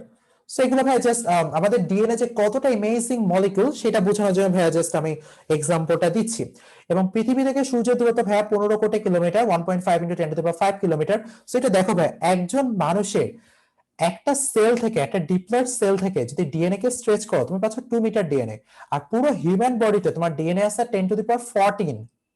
চিন্তা করতে পারো যে টোটাল ডিএনএ লেন্থ একজন মানুষ থেকে তুমি পাচ্ছ 2 × 10^14 মিটার। সো এই মিটারকে যদি ভাই তুমি কিলোমিটারে ট্রান্সফার করো, সো আস্তে আস্তে 2 × 10^11 কিলোমিটার। আর পৃথিবী থেকে সূর্যের দূরত্ব দেখো 1.5 × 10⁸ কিলোমিটার।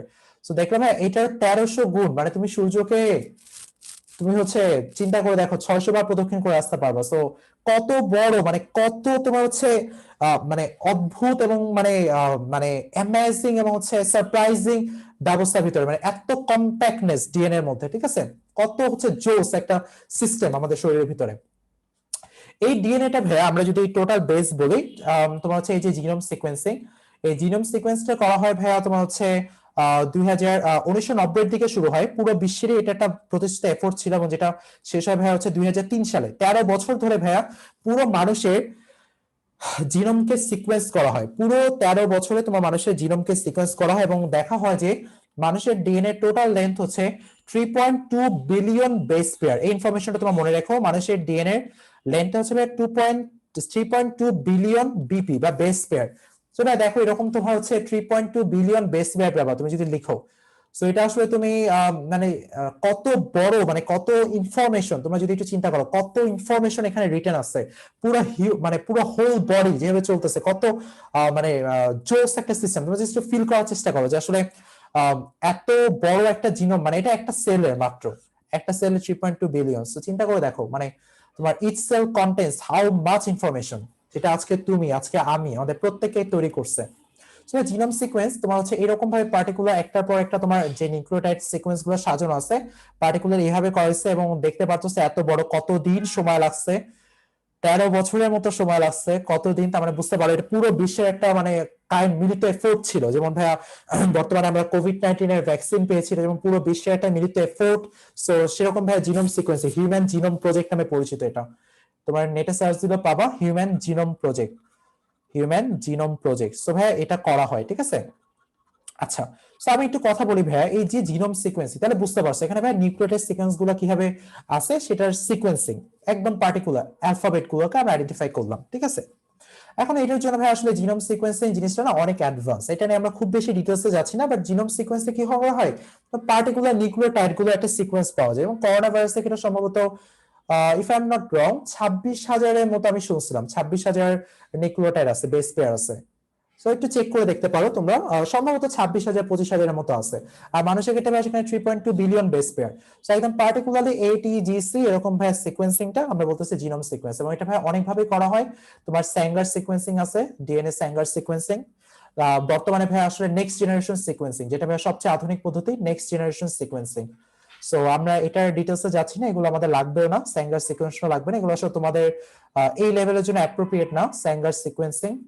সো এটা আসলে অনেক বড় আলোচনা, এই স্যাঙ্গার নিয়ে কথা বলতে গেলে 1 ঘন্টা লেগে যাবে। স্যাঙ্গার সিকোয়েন্সিং আমরা এটার ধাপগুলোতে না যাচ্ছে, আমরা একটু পিসিআর দিয়ে শেষ করি। যে তোমরা পিসিআর এর কথা শুনছো ভাইয়া, পলিমারেজ চেইন রিঅ্যাকশন। যেমন তোমরা যখন হচ্ছে কোভিড-19 টেস্ট করতে যাও, তোমরা অবশ্যই পিসিআর মেশিনের কথা শুনছো, যেটা ছিল RT PCR, reverse transcripted polymerase chain reaction. So আমরা এই পিসিআর মেশিনটা কিভাবে কাজ করে সেটা নিয়ে একটু কথা বলি। এই পিসিআর মেশিনও ভাইয়া হচ্ছে মানে তোমার জিন ক্লোনিং এর কাজটা করে। সেটা কিরকম হয় ভাইয়া একটু দেখো। আমাদের এই যে পার্টিকুলার ডিএনএ আছে 3 prime to 5 prime to 3 prime, তোমার হচ্ছে এটি জিসি, ধরো টি এ জিসি, এখানে ভাইয়া ধরো 3 প্রাইম টু 5 প্রাইম। এটা অনেক বড় অবশ্যই বেস, তোমার হচ্ছে সিকোয়েন্স, আমরা জাস্ট ছোট কিছু করে দেখাচ্ছি। এটি এটি জিসি জিসি এটি এটি জিসি জিসি, ঠিক আছে, এরকম হলো। এখন তো একটু দেখো তো, তোমরা একটু আমাকে জানাও যে এই পর্যন্ত সবাই বুঝছি কিনা। সবাই একটু আমাকে জানাও তো যারা ক্লাসে আছে এই পর্যন্ত বুঝছে কিনা। এই পিসিআর মেশিনের সাথে কি করা হবে, আমরা এটাকে 90 ডিগ্রি সেলসিয়াস টেম্পারেচারটি মনে রেখো, 90 ডিগ্রি সেলসিয়াস। 90 ডিগ্রি সেলসিয়াস তাপমাত্রা যদি দেই, এদের মধ্যকার যে হাইড্রোজেন বন্ডগুলো আছে সেটা ভাই ভেঙে যাবে, হাইড্রোজেন বন্ডগুলো ভেঙে যাবে। হাইড্রোজেন বন্ডগুলো ভেঙে গেল, হাইড্রোজেন বন্ডগুলো ভেঙে যাওয়ার পর এখানে ডিএনএ পলিমারেজ আসবে। সো ডিএনএ পলিমারেজ কি হবে ভাই, এখানে অবশ্যই প্রাইমার অ্যাড হবে। ডিএনএ পলিমারেজ প্রাইমার ছাড়া কাজ করতে পারে না, সো ডেফিনেটলি আগে প্রাইমার অ্যাড হবে। সো প্রাইমার কোন প্রান্তে অ্যাড হবে, 3 প্রাইম প্রান্তে। সো 3 প্রাইম প্রান্তে ভাই এখানে প্রাইমার অ্যাড করো, তাহলে তো ভাই এখানে 5 প্রাইম টু 3 প্রাইম এখানে ভাই নিউক্লিওটাইড অ্যাড করতে থাকবে। এটি এটি জিসি জিসি এটি জিসি এটি জিসি দেন হচ্ছে জিসি। সো ভাই এখানে তোমার অ্যাড করতে থাকবো, ঠিক আছে, 5 prime to 3 prime DNA polymerase. তাহলে দেখো ভাই একটা ডিএনএ থেকে তুমি দুইটা ডিএনএ পাইলা। ঠিক সেম ভাবে ভাইয়া এই পাশে তোমার 3 প্রাইম এন্ডে প্রাইমার যোগ হবে, এবং হচ্ছে ডিএনএ পলিমারেজ তোমার হচ্ছে নিউক্লিওটাইড অ্যাড করতে থাকবে। জিসি জিসি এটি এটি জিসি জিসি এটি এটি, ঠিক আছে। সো এখানে ভাইয়া 5 প্রাইম টু 3 প্রাইম তোমার হচ্ছে নিউক্লিওটাইড অ্যাড করে গেল, ঠিক আছে, 5 প্রাইম টু 3 প্রাইম তোমার নিউক্লিওটাইড অ্যাড করে গেল। তাহলে দেখো তো ভাইয়া পিসিআর মেশিনের সাহায্যে কি করতেছে, আমরা হাই টেম্পারেচার এখানে দিচ্ছি ভাইয়া, তোমার 90 ডিগ্রি সেলসিয়াস টেম্পারেচার দিচ্ছি। 90 ডিগ্রি সেলসিয়াস টেম্পারেচার দেওয়ার পর তো এই যে polymerase chain reaction, polymer reaction হচ্ছে। সো এখানে কি হচ্ছে ভাই, ডিএনএ টাকায় হাইড্রোজেন বন্ডটা ভেঙে যাচ্ছে, হাইড্রোজেন বন্ড ভেঙে যাওয়ার ফলে তোমার হচ্ছে এখানে ডিএনএ পলিমারেজ এসে 5 prime to 3 prime DNA K extend করতেছে। এখানে অবশ্যই মাথায় রাখতে হবে ভাইয়া, তোমার ডিএনএ পলিমারেজ 5 প্রাইম টু 3 প্রাইমই শুধুমাত্র ডিএনএ কে এলংগেট করতে পারবে। সো দ্যাট মিন্স হচ্ছে এই পাশে তোমার প্রাইমার এখানে অ্যাড হয়ে 5 প্রাইম টু 3 প্রাইম ডিএনএ বাড়বে, এবং এই পাশে ভাইয়া তোমার ডিএনএ পলিমারেজ অ্যাড হয়ে 5 প্রাইম টু 3 প্রাইম তোমার হচ্ছে ডিএনএ বাড়তে থাকবে, ঠিক আছে। তাহলে হচ্ছে এটা ছিল ভাইয়া আমাদের পিসিআর এর ব্যবহারটা। সো আমি এই স্লাইডের মধ্যে হচ্ছে আমাদের আর লাস্ট একটা কথা, হাইব্রিডাইজেশন প্রোব, এটার কথা তোমরা জিজ্ঞাসা করছো।